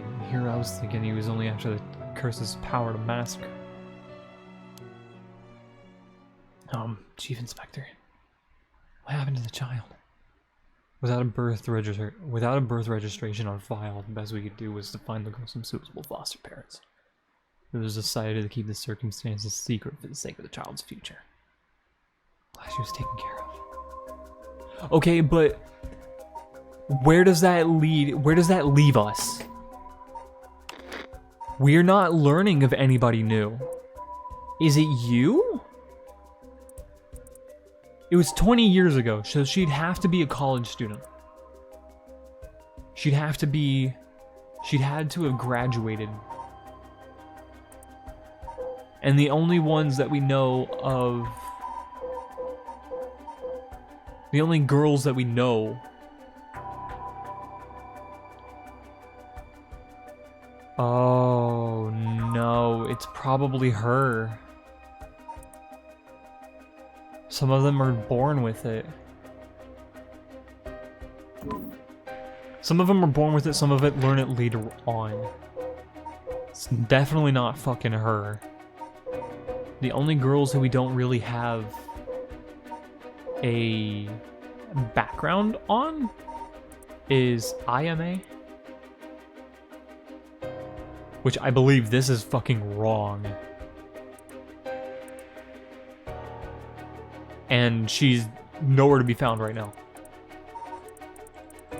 And then Yoko. Okay, hold on, before I continue.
Okay. Funny how I just sit down and the fucking music starts back up. Let's do it. They've even snapped a number of shots of their own. They must have admired him. They must have admired him. Why else would they go? Why else would they have collected so many of the pictures? So many pictures. Whatever the case, I'm certain they were obsessed. Is that it? Decorations. Or old books. Don't mean to derail the conversation, but there's still more to create in EY's journal. We know EY managed to obtain the grimoire thanks to the advice he got from his idol Nejima while in prison. After conducting research and gathering more information, he determined he had a chance to get rich quick. Right. He thought he could make up some money if he could successfully use rejuvenation magic. Correct. Correct. Turns out someone gave him that idea. Get this. It was the one and only queen and chairwoman of Hahaku Soaps herself, Natsuo Yamamori. Wait, the chairwoman of Hahaku Soaps? So that's who this leads. Here, let me read what he wrote. The queen of Hahaku has a strange fear of growing old. Her fear of death is even worse. If she does die, she wishes to be revived. She will spend whatever it takes to preserve her beauty. Magic, rituals, and rites. She'll use whatever means necessary. Her tenacity is unbelievable. He's apparently investing money into any research on resurrection, restoration of youth, and the like. So she would even throw her money at the occult. Places greed will take you. Well then, this brings us to Hideki Raishi. She presumably funded his research into the rite of resurrection as well. So that's what all this points towards. I wouldn't be surprised if the Witch of Hahaku pounced the rumors of the rite of resurrection. It's starting to sound likely. It also might be what she's spreading the rumor about having godly powers. It's a convenient cover if she becomes young again.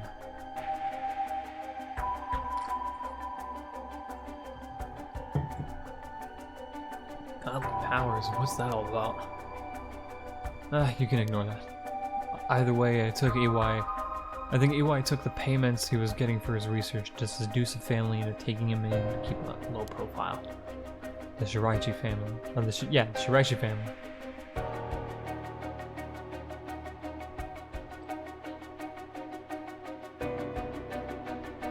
Michio and her mother Toshiko were just his unlucky marks. And this is where you get nervous. Are you feeling steady, ma'am? Huh? Does that have something to do with it? Are you saying that you can't mean you realize that perhaps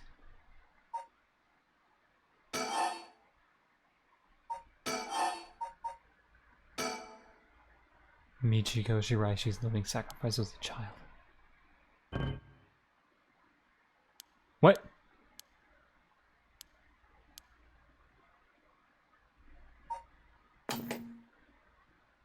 Wait, hold on. No.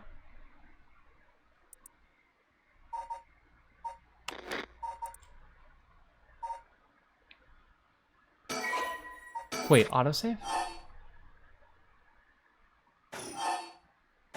Wait. Kankichiro Iwai's living sacrifice. A child.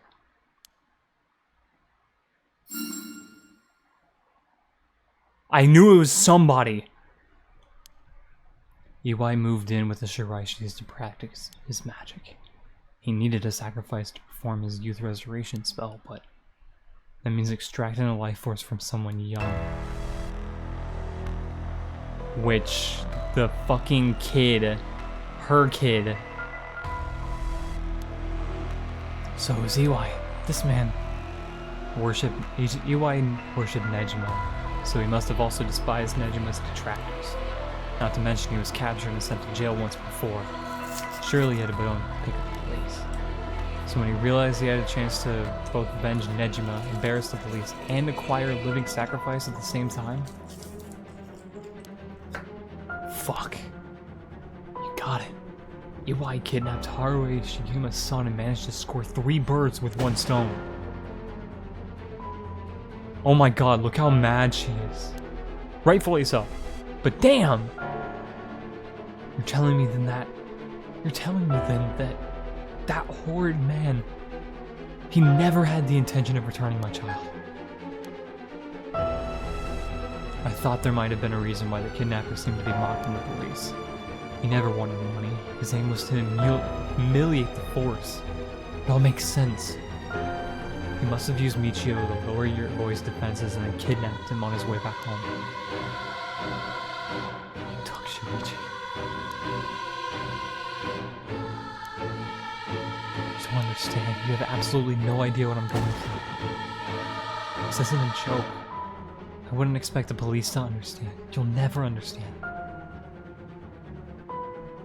Living sacrifices. What a stupid idea from a stupid little man. Okay, man, just take a moment to breathe. Why don't we go get some fresh air? Yeah, 'cause, like, holy shit.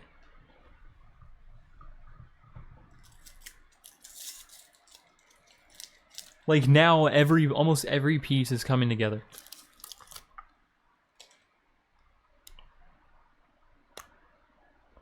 Oh.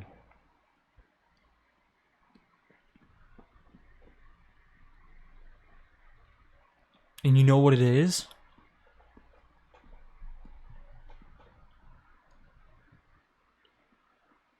Hold on.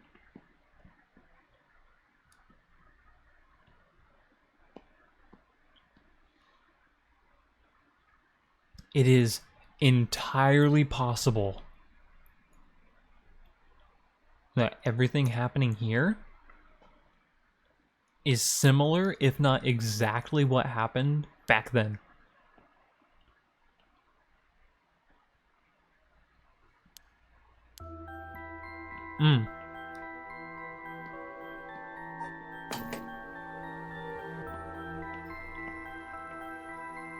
Chief, I think it's best we take our leave, but before we go, there's one more important piece of information noted in this journal. Oh? EY got in contact with Nejima last year, after Nejima was released on parole.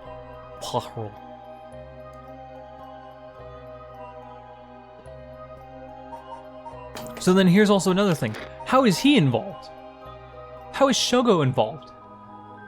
Is he just genuinely an unremarkable dude? That he just served to be... That his purpose was legit just... nothing? Like, he just served to be the prologue of the characters and the entire situation. He provided him with accommodation and financial support. Is that so? He managed to find a hideout for Nejima to stay in.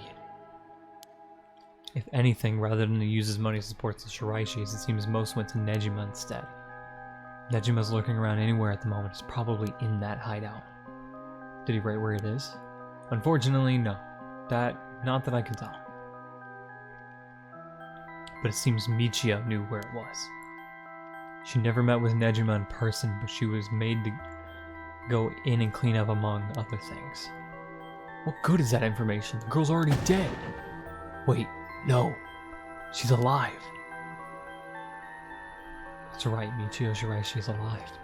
If you can find her and get her to talk, you can get her to spill the beans on his hideout too. Investigator, I'm asking you. I'm asking you. I should be going. The lady's not well. Oh, shit. Okay. Where... Oh, it just tells me more of this. Toshiko?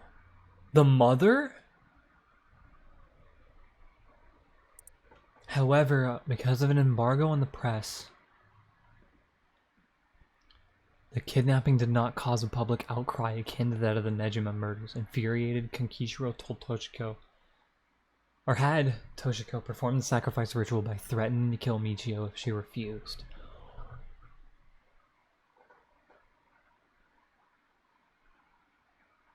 Toshiko killed Shuichi in his sleep, but the spell failed, for which Kankishiro blamed her. Warning Michio to keep silent about the murder to avoid incriminating her mother, Kankishiro dumped the boy's body into the nearby river. was found a week later. Little evidence remained.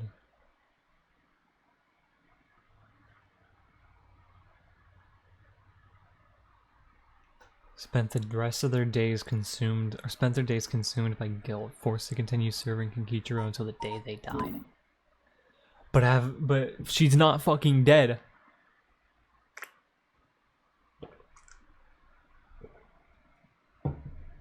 I feel like it was Yako. It's Yako that died. But what is your relation to this?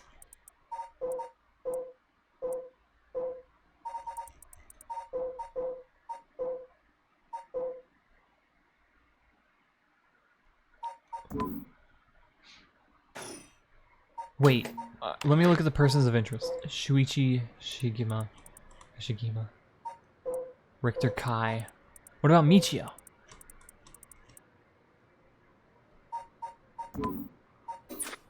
Okay. Holy shit.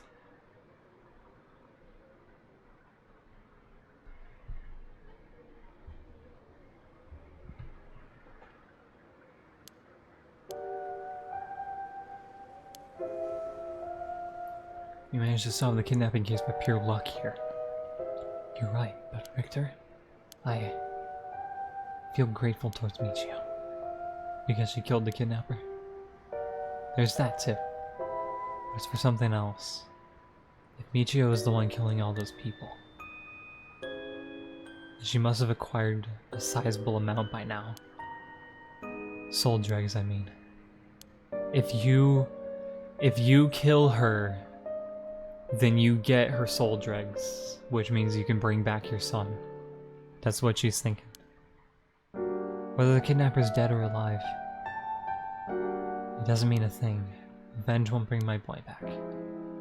And if Nejima is planning to cause a massacre to collect soul dregs, then all the better. I won't give up on resurrection. You are crazy, so I'm counting on you. Holy shit. So then wait. Let me do this. Let me save. Because I've been streaming long enough. This is gonna be a hefty fucking bitch to upload. So let me stop it and then start it back up because I want to finish this.